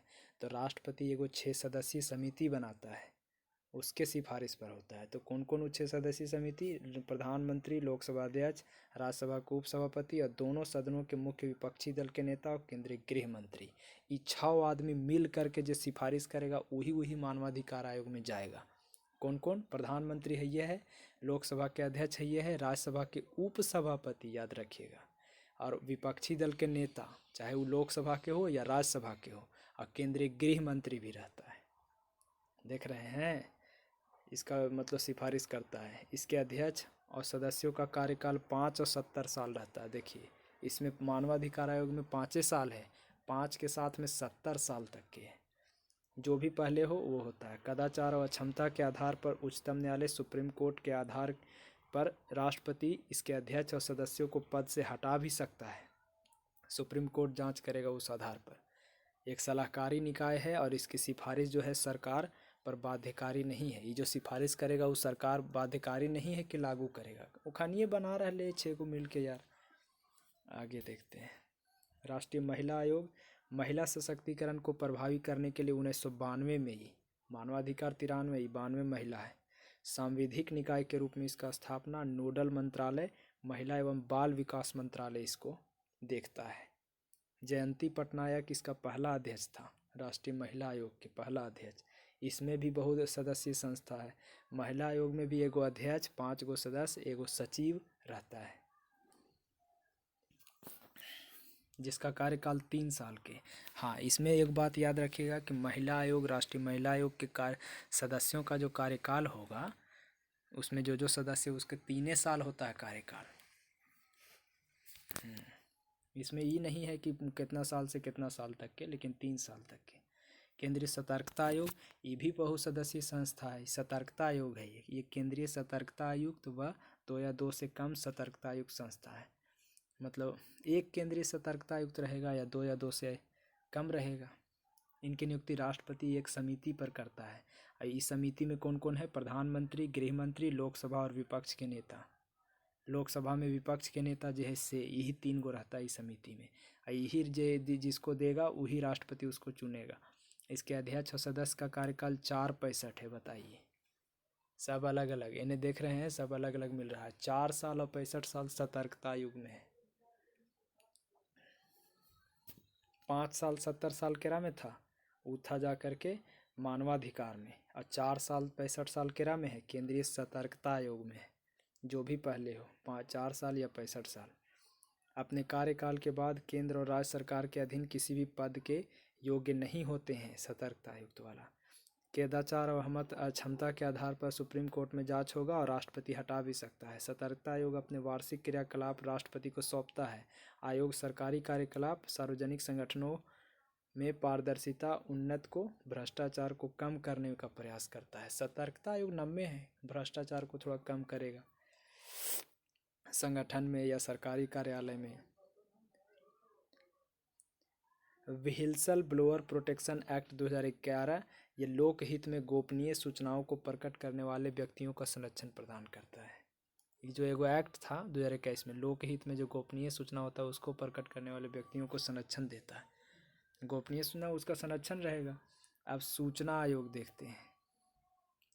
केंद्रीय सूचना आयोग, ये भी 5/65 है, 5 साल 65 साल है। पहले तो यहाँ अथी देखे पड़ता है, ये ज़्यादा पूछता है ना। सूचना का अधिकार अधिनियम 2005 के अंतर्गत केंद्रीय सूचना आयोग एक मुख्य सूचना आयुक्त रहेगा और अधिकतम 10 गो सूचना आयुक्त रहेगा। सोचिए, एगो मुख्य रहेगा सूचना आयुक्त और 10 गो और रहेगा सूचना आयुक्त में। इसकी स्थापना की गई है। इसके अध्यक्ष और सदस्यों की नियुक्ति राष्ट्रपति एक समिति से करता है। अब एरा में कौन कौन है? तो प्रधानमंत्री है, लोकसभा के नेता, विपक्ष के नेता और प्रधानमंत्री द्वारा नामित जो केंद्रीय मंत्री जिसको रखना चाहता है वो रहेगा। सूचना आयोग मतलब देना चाहता है कि नहीं। अब तो इसको बंद कर दिया है यार, नरेंद्र मोदी का तो हटा दिया है। बहुत अच्छा था लेकिन हटा दिया है। सूचना अब लेना है तो बताइए आप क्या कर रहे हैं, इसे सूचने नहीं दीजिएगा। ये तो गलत किया है मोदी जी। अब देखिए इसमें सिफारिश पर करता है। ये पुनर्नियुक्ति के पात्र नहीं होते हैं। अब फिर से नियुक्ति लेकिन नहीं होता है। 5 साल और 65 साल जो भी पहले हो पद धारण करते हैं। मुख्य सूचना आयुक्त का वेतन जो है सेवा शर्त ये मुख्य निर्वाचन आयुक्त, जबकि अन्य आयुक्त जो बनेगा वो वेतन सेवा और शर्त जो है निर्वाचन आयुक्त के समान होगा।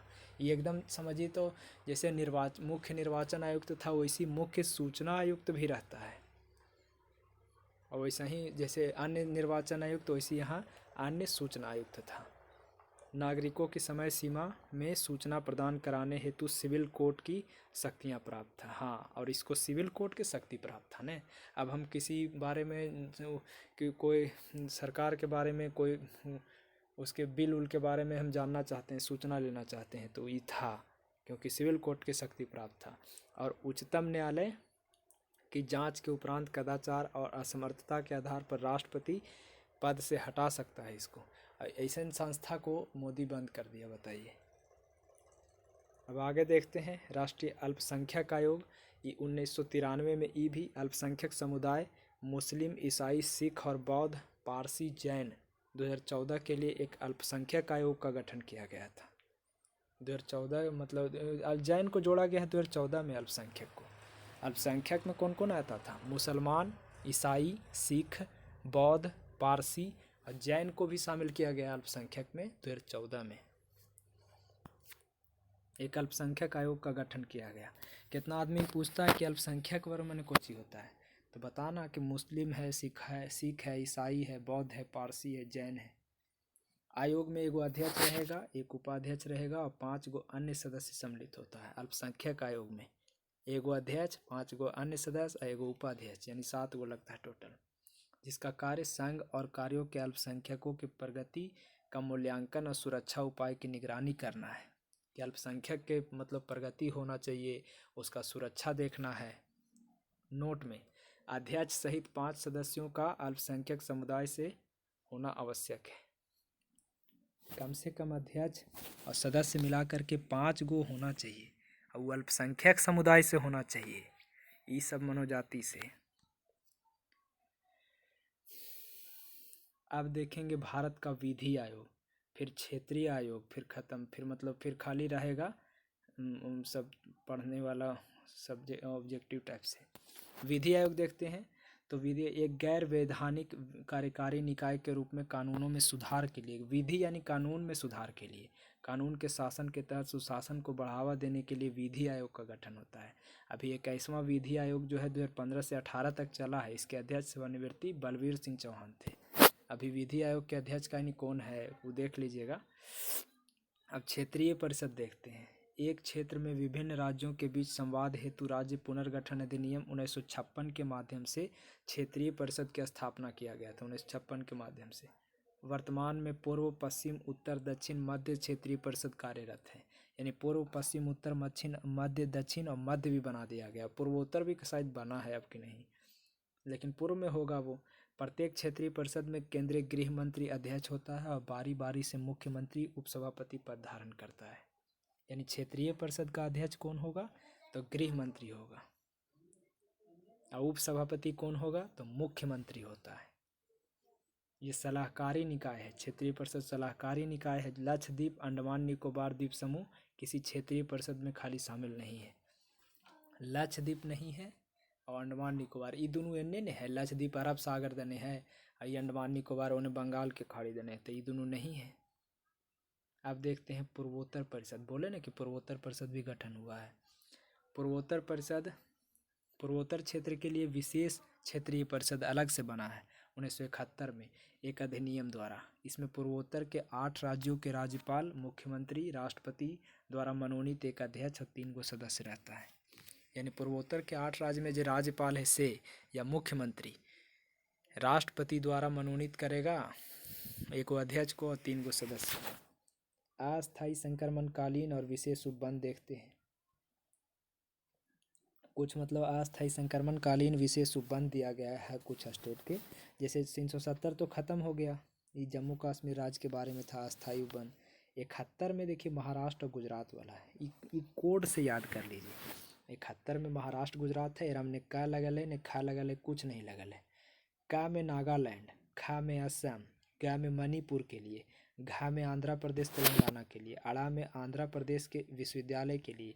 यानी घा अड़ा दोनों, अड़ा भी अड़ा फ्री में होता है ना, तो अड़ा आंध्र प्रदेश दे दीजिए। चा में सिक्किम, चा में सिक्किम, छा में मिजोरम, जा में अरुणाचल, झा में गोवा, का यहाँ में कर्नाटक, यहाँ में कर्नाटक, यहाँ में कने लगले, आंगा हो गए आंध्र प्रदेश ऐसे याद कर लीजिए। फिर से एक बार देख लीजिए। का में नागालैंड, काना काना कह सकते हैं, काना। और ये खा, खा से असम, खा से असम, खासा है, ओहो खासा है यानी खा असम। ग यानी मणिपुर, घ यानी आंध्र प्रदेश, अड़ा भी आंध्र प्रदेश सही हो गया। च में सिक्किम, सिक्किम। और छ में मिजोरम, और ज में अरुणाचल प्रदेश, अरुणाचल, अरुणाचल बोलिए इसे। झ में गोवा, और यहाँ में कर्नाटक। बस अब हम लोग देखेंगे इसका संविधान का भाग विषय, और अब खत्म होगा। आपको 5 घंटा में पूरा संविधान का A to Z line by line, इससे ज़्यादा पढ़ने की आवश्यकता नहीं है। संविधान के लिए दृष्टि का ये बहुत इनफ है। चलिए देखते हैं। देखिए सबसे पहले भाग 1 देखते हैं। तो भाग 1 देख चुके हैं, संघ राज्य क्षेत्र। भाग 1 में अनुच्छेद 1 से लेकर के 4 तक के। भाग 2 नागरिकता 5 से 11 तक के, 5 से 11 तक के। भाग 3 मूल अधिकार 12 से 35। भाग 4 राज्य के नीति निर्देशकता तो 36 से 51। 4 के का ये हो जाएगा 51 के का। भाग 5 संघ 52 से 151। अब भाग 5 में 52 से 151 है, 13 में 5 गो में बाटल भी है, 1 2 3 अध्याय, 4 अध्याय, 5 अध्याय। समझ रहे हैं? तो इसको देखिए, 52 से 78 तक है कार्यपालिका, याद रखिएगा 52 से 78 तक कार्यपालिका। संसद है 79 से, 79 में संसद की स्थापना है। तो 79 से कै तक के, 122 तक के, यानी कार्यपालिका, संसद, फिर राष्ट्रपति की विधायी शक्ति कै में है, 123 में। संघ की न्यायपालिका कै में है, तो ये 124 से 47 में। और नियंत्रक महालेखा परीक्षक कितना में है, 148 से 151 तक के। ये बात याद रखिएगा। यहाँ पर याद रख लीजिए ये वाला कि संघ जो है वो कार्यपालिका पहले है 5 अध्याय में। अध्याय 1 में संघ के, अध्याय 1 में कार्यपालिका, अध्याय 2 में संसद, और अध्याय 3 में राज्य की विधायी शक्ति, और 4 में संघ की कार्यपालिका, और 5 में भारत के नियंत्रक महालेखा परीक्षक। याद रहेगा तो इन्हें खुद अब कर लीजिएगा। 52 से 151 हो गया। अब 6 में राज्य है। तो राज्य में देखिए, राज्य में भी 6 गो होगा। पहला अध्याय में साधारण, दूसरा में कार्यपालिका, तीसरा में विधानमंडल, चौथा में विधायिका शक्ति, पांचवा में उच्च न्यायालय, और छठा में अधीनस्थ न्यायालय। तो पहले साधारण देखिए। तो साधारण राज्य है कितना से कितना, 252 से, राज्य है 152 से लेकर के 237 तक के। यहाँ लिखना चाहिए था 152 से यहाँ पे कितना तक के, 237 तक के, इसे लिख देता। उसके बाद में अब देखिए, तो पहला साधारण है, राज्य के बारे में साधारण। तो साधारण हो गया कितना, 152 में खाली। कार्यपालिका, राज्य की कार्यपालिका, तो ये 153 से 167 में। राज्य का विधानमंडल, तो विधानमंडल शुरू होता है 168 से, यानी 168 से 212।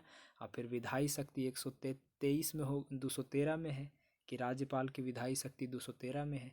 राज्यों के लिए उच्च न्यायालय 214 से 32 तक के है, 32 तक के। अधीनस्थ न्यायालय तो बतेबे किए हैं 33 से 37, बार बार बताए हैं। अधीनस्थ न्यायालय भाग राज्य के अध्याय 6 में है अधीनस्थ न्यायालय, 33 से 37 तक के। और 37 में ख़त्म हो जाता है अध्याय राज्य, यानी 152 से 237 तक के।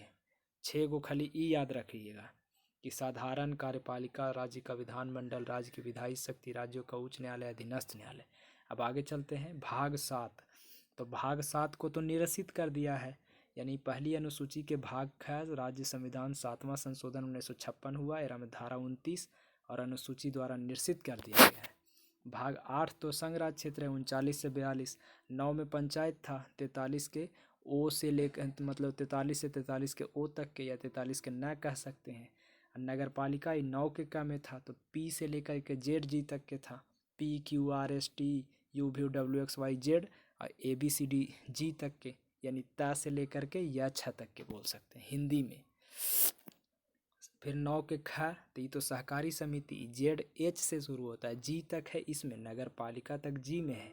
और फिर जी एच से शुरू होता है, जेड एच से, यहाँ जेड जी तक था, जेड एच से शुरू होगा तो जेड टी तक जाएगा ही, बस, यानी या जैसे या न तक के। अच्छा, भाग 10 जो है ये एस टी के लिए। भाग 10 अब देखिए, भाग 10 SC ST के लिए, यानी 244 और 244 के ए। भाग 11 जानते हैं कि संघ राज्य के बीच संबंध है 245 से 63। एरा में 2 गो है, अध्याय 1 अध्याय 2। पहला विधायी संबंध और दूसरा प्रशासनिक संबंध। विधायी संबंध में 255 45 से 55 और प्रशासनिक संबंध में 56 से 63 है, यानी 245 से 63 पूरा हो गया। अब भाग 12 में वित्त संपत्ति और संविदा वाद विवाद है, तो ये 264 से 300 के तक के है। एरा में 4 भाग आता है। वित्त संपत्ति, वित्त हो गया एगो, अध्याय 1 में वित्त, तो ये 264 से 91 तक के है। अध्याय 2 में ऋण लेना, तो ये 92 से 93 है। अध्याय 3 में संपत्ति संविदा अधिकार दायित्व और बाध्यताएं वाद, तो ये हो जाएगा 294 से 300 तक के। अध्याय 4 में संपत्ति के अधिकार है, तो 300 के ए में हो जाएगा। ये वाला में 4 भाग में बांटिए इसको, वित्त संपत्ति संविदा और वाद। संविदावाद के बाद संपत्ति का अधिकारी 4 वाला जोड़ दिया गया है। अब देखिए भाग 12 हो गया, वित्त संपत्ति संविदा 264 से 300 के ये तक के। अब आ जाइए भाग 13 में है कि राज्य क्षेत्र के भीतर व्यापार वाणिज्य समागम। 12 में वित्त संपत्ति था और वाणिज्य समागम 13 में है। ये 301 से 7 तक के है। काहे कि 308 से शुरू होता है संघ और राज्यों के अधीन सेवा, 308 से 23 तक के। एरा में अध्याय 1 में सेवा और 2 में लोक सेवा आयोग, तो सेवा हो जाएगा 308 से 14 तक के, 8 से 14 तक के। अब 15 से 23 तक के फिर लोक सेवा आयोग है, यानी संघ राज्यों के अधीन सेवाएं 308 से 23 तक के। 8 से 14 में सेवा और 15 से 23 में लोक सेवा आयोग। अब 15 के ए भी है, नहीं 14 के ए भी है, जिसको 14 के का कहिए या ए कहिए, इसमें अधिकरण है। 14 में है कि संघ राज्य के अधीन सेवा और 14 के का में अधिकरण है। और भाग 15 में अब अधिकरण को चीज है, अधिकरण में वही 323 में ए बी ही जोड़ दिया गया, का ख खाली 323 के का में एगो अधिकरण है और 323 के खा में प्रशासनिक अधिकरण है। अच्छा, भाग 15 में निर्वाचन है, ये निर्वाचन है जो 324 से 29 तक के है, 29 के का तक के बोल सकते हैं। भाग 16 SC ST और पिछड़ा वर्ग और एंग्लो इंडियन से संबंध में विशेष संबंध करता है, तो ये 330 से 42 तक के है। 38 में है ना जी SC के बारे में, ST के बारे में 38 के का में, 40 में OBC के बारे में, तो 330 से शुरू होता है SC ST। भाग 16 330 से 42 है। निर्वाचन का है 29 तक है, ये है 24 से 29 के ए तक के। अब देखेंगे राजभाषा, तो भाग 15 में अब राजभाषा आएगा, 343 से 51 तक के है। राजभाषा में भी 3 प्रकार के, एगो संघ की भाषा तो 43-44, प्रादेशिक यानी राज्य के बारे में तो 45 से 47, 45-46-47, सुप्रीम कोर्ट और हाई कोर्ट के भाषा 48-49 में, और विशेष निर्देश है 50-51 में। 350 के का और 51 बस। अब भाग 18 यापात उपबंध है 352 से 60 में। भाग 19 देखिए, 19 में प्रकीर्ण है, भाग 19 में प्रकीर्ण है, ये 61 से 67 है। भाग 20 में संशोधन है 368 में। भाग 21 में अस्थायी संक्रमणकालीन विशेष उपबंध, ये हो जाएगा 21 में। प्रकीर्ण था जाकर के 19 में 361 से 67, और 21 में है अस्थायी संक्रमणकालीन विशेष उपबंध 369 से 92, और 93 से 95 संक्षिप्त नाम, प्रारंभ में हिंदी प्राधिकृत पाठ और निरसन, ये सब हो जाता है एरा में। भाग 22 में फिर से एक बार देख लीजिए, संक्षिप्त नाम, प्रारंभ, हिंदी में प्राधिकृत पाठ और निरसन, ये 395 से 93 से 95 तक के। ये आपका हो गया। आप कुछ नोट में लिखा हुआ है देख लीजिए।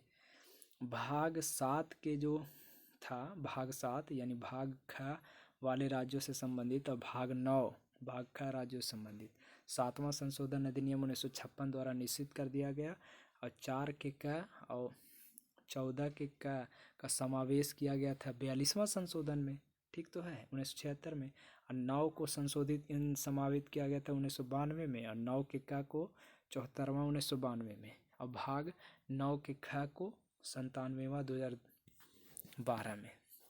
ये सहकारी समिति बोल रहा है 9 के ख वाला, देख लीजिए 9 के ख था ना जी, कोची है 9 के ख सहकारी समिति 2012 में इस 97वां संविधान संशोधन से जोड़ा गया है। अब हम लोग देखेंगे कि भारत के संविधान के अनुच्छेद, जैसे अनुच्छेद 1 संघ नाम राज्य क्षेत्र, 3 में नए राज्य के निर्माण कर दीजिए, वर्तमान के सीमा क्षेत्र परिवर्तन कर दीजिए, 13 में मूल अधिकार के असंगत या अल्पीकरण कम करने के लिए, 14 में विधिक समय समानता, 15 में, ये सब पढ़ चुके हैं ऊपर में इसलिए जल्दी जल्दी चल रहे हैं। धर्म, मूल वंश, जाति, लिंग या जन्म के आधार पर भेदभाव में प्रतिषेध, 16 में लोक नियोजन के विषय में अवसर की समता, 17 में अस्पृश्यता की अंत, 19 में वाक स्वतंत्रता और कुछ विषय में अधिकार का संरक्षण, 21 में प्राण दैहिक संरक्षण, 21 के का में शिक्षा का अधिकार,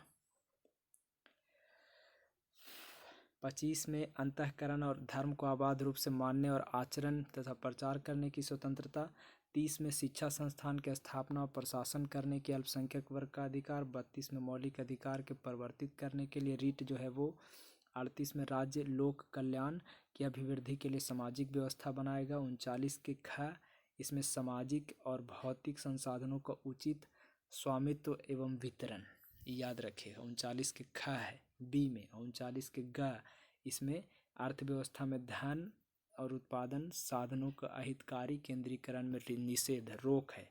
ये दो नया है, ऊपर में लगता है जिक्र नहीं हुआ था, फिर से देख लीजिए। 39 के ख, इस समाज के भौतिक संसाधन का उचित स्वामित्व और वितरण करेंगे। 39 के का पढ़े हैं लेकिन ख नहीं पढ़े थे। भौतिक संसाधन का उचित स्वामित्व वितरण। 39 के ग, यह अर्थव्यवस्था में धन और उत्पादन के साधनों के अहितकारी केंद्रीकरण का निषेध। 40 में ग्राम पंचायत के गठन का बात है। 43 के क में है उद्योगों के प्रबंध में कर्मकारों के भाग लेने के लिए विधान बनाना, और ख में है सहकारी समिति के स्वैच्छिक संगठन को प्रोत्साहित करना। 44 में समान नागरिक संहिता। 45 में 6 साल से कम आयु के बालकों को फ्री में शिक्षा। 46 में SC ST और अन्य कमजोर वर्ग के जो शिक्षा संबंधी अर्थ अभिवृद्धि के लिए निर्देश। 50 में कार्यपालिका का न्यायपालिका से अलग करना। 51 में अंतर्राष्ट्रीय शांति और सुरक्षा की अभिवृद्धि के लिए निर्देश। 51 के का में मौलिक कर्तव्य। 61 में राष्ट्रपति पर महाभियोग चलाने की प्रक्रिया। 72 में क्षमादान और कुछ मामलों में दंडादेश, निलंबन, परिहार, ये सब लघुकरण राष्ट्रपति करता है। 74 में राष्ट्रपति को सलाह देने के लिए मंत्रिपरिषद। 75 में प्रधानमंत्री की नियुक्ति, जो प्रधानमंत्री की सलाह पर शेष मंत्रियों को भी नियुक्ति है, और लोकसभा के प्रति सामूहिक रूप से उत्तरदायी होगा मंत्रिपरिषद, ये भी है। 78 में राष्ट्रपति को जानकारी देने के संबंध में प्रधानमंत्री का कर्तव्य है। 110 में धन विधेयक की परिभाषा, वार्षिक वित्तीय विवरण। 112 में 123 में संसद को अध्यादेश जारी करने की शक्ति। 143 में सुप्रीम कोर्ट से राष्ट्रपति परामर्श लेगा। 155 में राज्यपाल की नियुक्ति। 61 में क्षमादान राज्यपाल ये करता है, कुछ मामला में दंडादेश, निलंबन, परिहार, लघुकरण राज्यपाल की शक्ति। 163 में राज्यपाल की सहायता और सलाह देने के लिए मंत्रिपरिषद होगा। राज्यपाल को सहायता और सलाह देने के लिए मंत्रिपरिषद 163।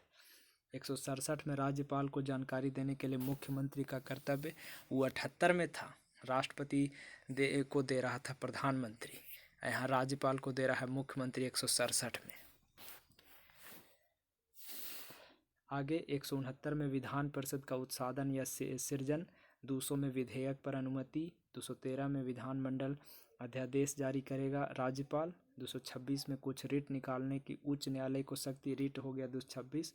239 के का में दिल्ली के संबंध में विशेष उपबंध, याद रखिएगा। 239 के का में दो बार का है, खाली का नहीं। 249 में राज्य सूची में राष्ट्रीय हित में कानून बनाएगा कौन? 249 के तहत ये राज्यसभा बनाता है, संसद को पावर है। 262 में अंतर्राष्ट्रीय नदी घाटी और विवाद के है। 263 में अंतर्राज्यीय परिषद है। 265 में विधि के प्राधिकार के बिना करों का अधिरोपण नहीं होगा। 265 के तहत कोई भी कानून के बिना आप कर टैक्स नहीं लगा सकते हैं। 265 में याद रखिएगा, ये नहीं हुआ अलग जिक्र। 265 में कुछ राज्यों का संघ से अनुदान, मतलब स्टेट को संघ से जो अनुदान मिलता है। 280 में वित्त आयोग। 300 में वाद कार्यवाहियाँ। 300 के का में संपत्ति का अधिकार। 311 में केंद्र, संघ और राज्य के अधीन जो सिविल हैसियत में नियोजित व्यक्तियों को पदच्युत किया जाना या पद से हटाया जाना या पद अवनत किया जाना। 311 में हटा देता है संघ या राज्य के अधीन सिविल हैसियत से। जो अखिल भारतीय सेवा 312, 315 में संघ और राज्य के लिए लोक सेवा आयोग, 20 में लोकसभा आयोग का काम है, 323 के काम में प्रशासनिक अधिकरण है, 324 में निर्वाचन के अधीक्षण और निर्देशन नियंत्रण निर्वाचन आयोग का निहित होना, 30 में है कि लोकसभा में SC ST का आरक्षण है, 35 में है कि सेवाओं और पदों के लिए अनुसूचित जाति और जनजाति दावा करता है से सेवा और पद में SC ST जो है वो दावा करता है। 335 में, 338 में अनुसूचित जाति आयोग, 38 के काम में अनुसूचित जनजाति आयोग, 40 में पिछड़ा वर्ग के मतलब दशाओं के अन्वेषण के लिए आयोग की नियुक्ति, 50 के काम में प्राथमिक स्तर पर मातृभाषा में शिक्षा की सुविधा, 52 में आपातकाल राष्ट्रीय आपातकाल, 56 में राष्ट्रपति शासन यानी राज्य में संवैधानिक तंत्र अगर विफल हुआ तब, 60 में वित्तीय आपात है, 65 में संघ द्वारा दिए गए निर्देशों का अनुपालन करने में उसको प्रभावी करने में असफलता हो जाता है से कि 365 में अगर संघ द्वारा जो निर्देश या अनुपालन देता है उसको या प्रभावी करने में असफलता का प्रभाव। 365, 368 में संविधान संशोधन है और 70 में जम्मू कश्मीर में अस्थायी संबंध है। चलिए ये भी हो गया। अब अनुसूची खाली देखना है, इसके बाद खत्म हो जाएगा। चलिए शुरू करते हैं। प्रथम अनुसूची राज्य के नाम और उसके राज्य क्षेत्र है, 1 से 4 अनुच्छेद है। संघ राज्य क्षेत्रों के नाम और उसकी सीमा के बारे में इसी में देखे थे। दूसरा अनुसूची में वेतन भत्ता और पेंशन से जुड़ा है, जैसे राष्ट्रपति, राज्यपाल, लोकसभा के अध्यक्ष, उपाध्यक्ष, राष्ट्रपति, सभापति, राज्यसभा के उपसभापति, विधानसभा के अध्यक्ष, उपाध्यक्ष, विधान परिषद के सभापति, उपसभापति, सुप्रीम कोर्ट के न्यायाधीश, उच्च न्यायालय के और नियंत्रक महालेखा परीक्षक। ये सब अनुच्छेद देखिए इतना इतना में आता है। तीसरी अनुसूची जो है ये पदाधिकारियों या कोई भी अभ्यर्थी या सदस्यों द्वारा लिया गया शपथ हो गया प्रतिज्ञान। जरा में ये पदाधिकारी में संघ के जो मंत्री आएगा से, संसद के सदस्य है से, नियंत्रक महालेखा परीक्षक है से, राज्य विधानमंडल के चुनाव के अभ्यर्थी है से, विधानमंडल वाला, फिर उच्च न्यायालय के न्यायाधीश शपथ लेगा, फिर संसद के चुनाव के अभ्यर्थी लेगा, सुप्रीम कोर्ट के न्यायाधीश लेगा, राज्य के मंत्री, राज्य विधानमंडल के सदस्य लेगा। चौथी अनुसूची में है कि राज्य और संघ शासित क्षेत्र जो है उसमें राज्यसभा का सीट जो बढ़ता है वो है। फिर 5वीं अनुसूची में है कि SC ST के प्रशासन से नियंत्रण जुड़े प्रावधान। 6ठा में है कि कुछ राज्य जैसे असम, मेघालय, त्रिपुरा और मिजोरम, ये चारों के मतलब प्रशासन, जनजातीय क्षेत्र के प्रशासन के बारे में। 7वां अनुसूची में है कि संघ सूची, राज्य सूची, समवर्ती सूची। मूल संविधान में इन सूचियों में मूल संविधान में तो 97 था, 66 था और 47 था, लेकिन अब 100 गो हो गया, ये 61 गो, 52 गो। 8वीं अनुसूची इस संविधान द्वारा मान्यता प्राप्त की सूची 22 गो है। 8वीं अनुसूची में मूल संविधान में 14 गो था। ये भाषाएं पढ़ चुके हैं ऊपर भी, असमिया, बांग्ला, बोडो, डोगरी, गुजराती, हिंदी, कन्नड़, कश्मीरी, कोंकणी, मैथिली, मलयालम, मणिपुरी, मराठी, नेपाली, उड़िया, पंजाबी, संस्कृत, संथाली, सिंधी, तमिल, तेलुगु और उर्दू। सिंधी भाषा को 21वां में जोड़ा गया था 67 में। और कोमली यानी कोमली, कोंकणी, मणिपुरी और नेपाली ये 71वां संविधान संशोधन 1992 में। अब बोडो, डोगरी, मैथिली, संथाली 2003 में 92वां संशोधन में। अब देखिए 9वीं अनुसूची, तो इसी अनुसूची को पहला संविधान संशोधन 1951 में हुआ था, तो इसी को हटाया गया था। इसका उद्देश्य यह था कि मतलब नहीं जोड़ा गया था। हाँ, पहला संविधान संशोधन हुआ था तो इसको जोड़ा गया था। इसमें भूमि सुधार तथा जमींदारी उन्मूलन के लिए अधिनियम, नियम, विनियमन आदि के न्यायालय के पुनर्विलोकन की शक्ति से बाहर किया जा सके। इसे वर्तमान में 282 प्रविष्टियाँ हैं जो संविधान संशोधन द्वारा शामिल की गई। सर्वोच्च न्यायालय ने वामन राव के मामले में 1981 में यह स्पष्ट कर दिया था कि 24 अप्रैल 1773 को केशवानंद भारती मामले की निर्णय की तिथि के बाद 9वीं अनुसूची में शामिल किए जाने वाले अधिनियमों आदि की न्यायिक समीक्षा की जा सके। अब देखते हैं, अब ख़त्म हो रहा है, लास्ट है। वीडियो अच्छा लगा हो तो लाइक एंड सब्सक्राइब ज़रूर कीजिएगा और दोस्तों में शेयर कर दीजिएगा कि ताकि और भी लोग देख सकें। चैनल को सब्सक्राइब कर लीजिएगा। आगे भी इसी तरीके से लूसेंट और मतलब क्राउन ऑब्जेक्टिव, लूसेंट क्राउन का ऑब्जेक्टिव, इन सब का और प्रैक्टिस सेट वगैरह डाला करेंगे तो आप तक नोटिफिकेशन चला जाए, इसीलिए सब्सक्राइब ज़रूर कर लीजिएगा। चलिए आते हैं अब 10वीं अनुसूची। इसमें दल बदल के आधार पर संसद या विधानसभा सदस्यों की निहरता से संबंधित उपबंध है। 52वां संविधान संशोधन अधिनियम 1985 द्वारा ही जोड़ा गया है। 91वां संशोधन 2003 में संशोधन किया गया। दल बदल विरोधी कानून भी कहा जाता है। दल बदल विरोधी कानून अब कहा जाता है। इसमें नियम बदल दिया कि 2/3 अब आइएगा तबे। 11वीं अनुसूची, इसमें पंचायत एवं शक्तियों की जिम्मेदारी बताई गई है। 29 विषय है और इस अनुसूची को 73वां संविधान संशोधन 1992 के तहत जोड़ा गया था। 12वीं अनुसूची, इसमें नगर पालिका है, म्यूनसिपैलिटीज़ है। इसकी शक्तियों व जिम्मेदारियां बताई गई है, जिसमें 18 विषय हैं और 74वां संविधान संशोधन 1992 के तहत ही भी जोड़ा गया था। इसी के साथ आपका पूरा पॉलिटी, वो भी दृष्टि पब्लिकेशन का, पूरा दृष्टि का, ये संविधान के लिए ये बुक बहुत इनफ था। अब आपको कोई संविधान की पढ़ने की ज़रूरत नहीं है। इस वीडियो को 1-2 बार देख लीजिए, आपके लिए बहुत इनफ है। 5 घंटा 22 मिनट का ये वीडियो हो गया। ठीक है, चैनल को सब्सक्राइब कर लीजिएगा। सब्सक्राइब इसलिए कहा जाता है कि ताकि मोटिवेशन मिलता है कि चलो वीडियो देख रहे हैं, कोई हमारा किसी के साथ में सहायता हो रहा है, इसलिए और वीडियो बनाने का जागरूक होता है। 5-5 घंटे लगातार बोल रहे हैं। ठीक है, धन्यवाद। सब्सक्राइब एंड शेयर कर दीजिएगा। धन्यवाद।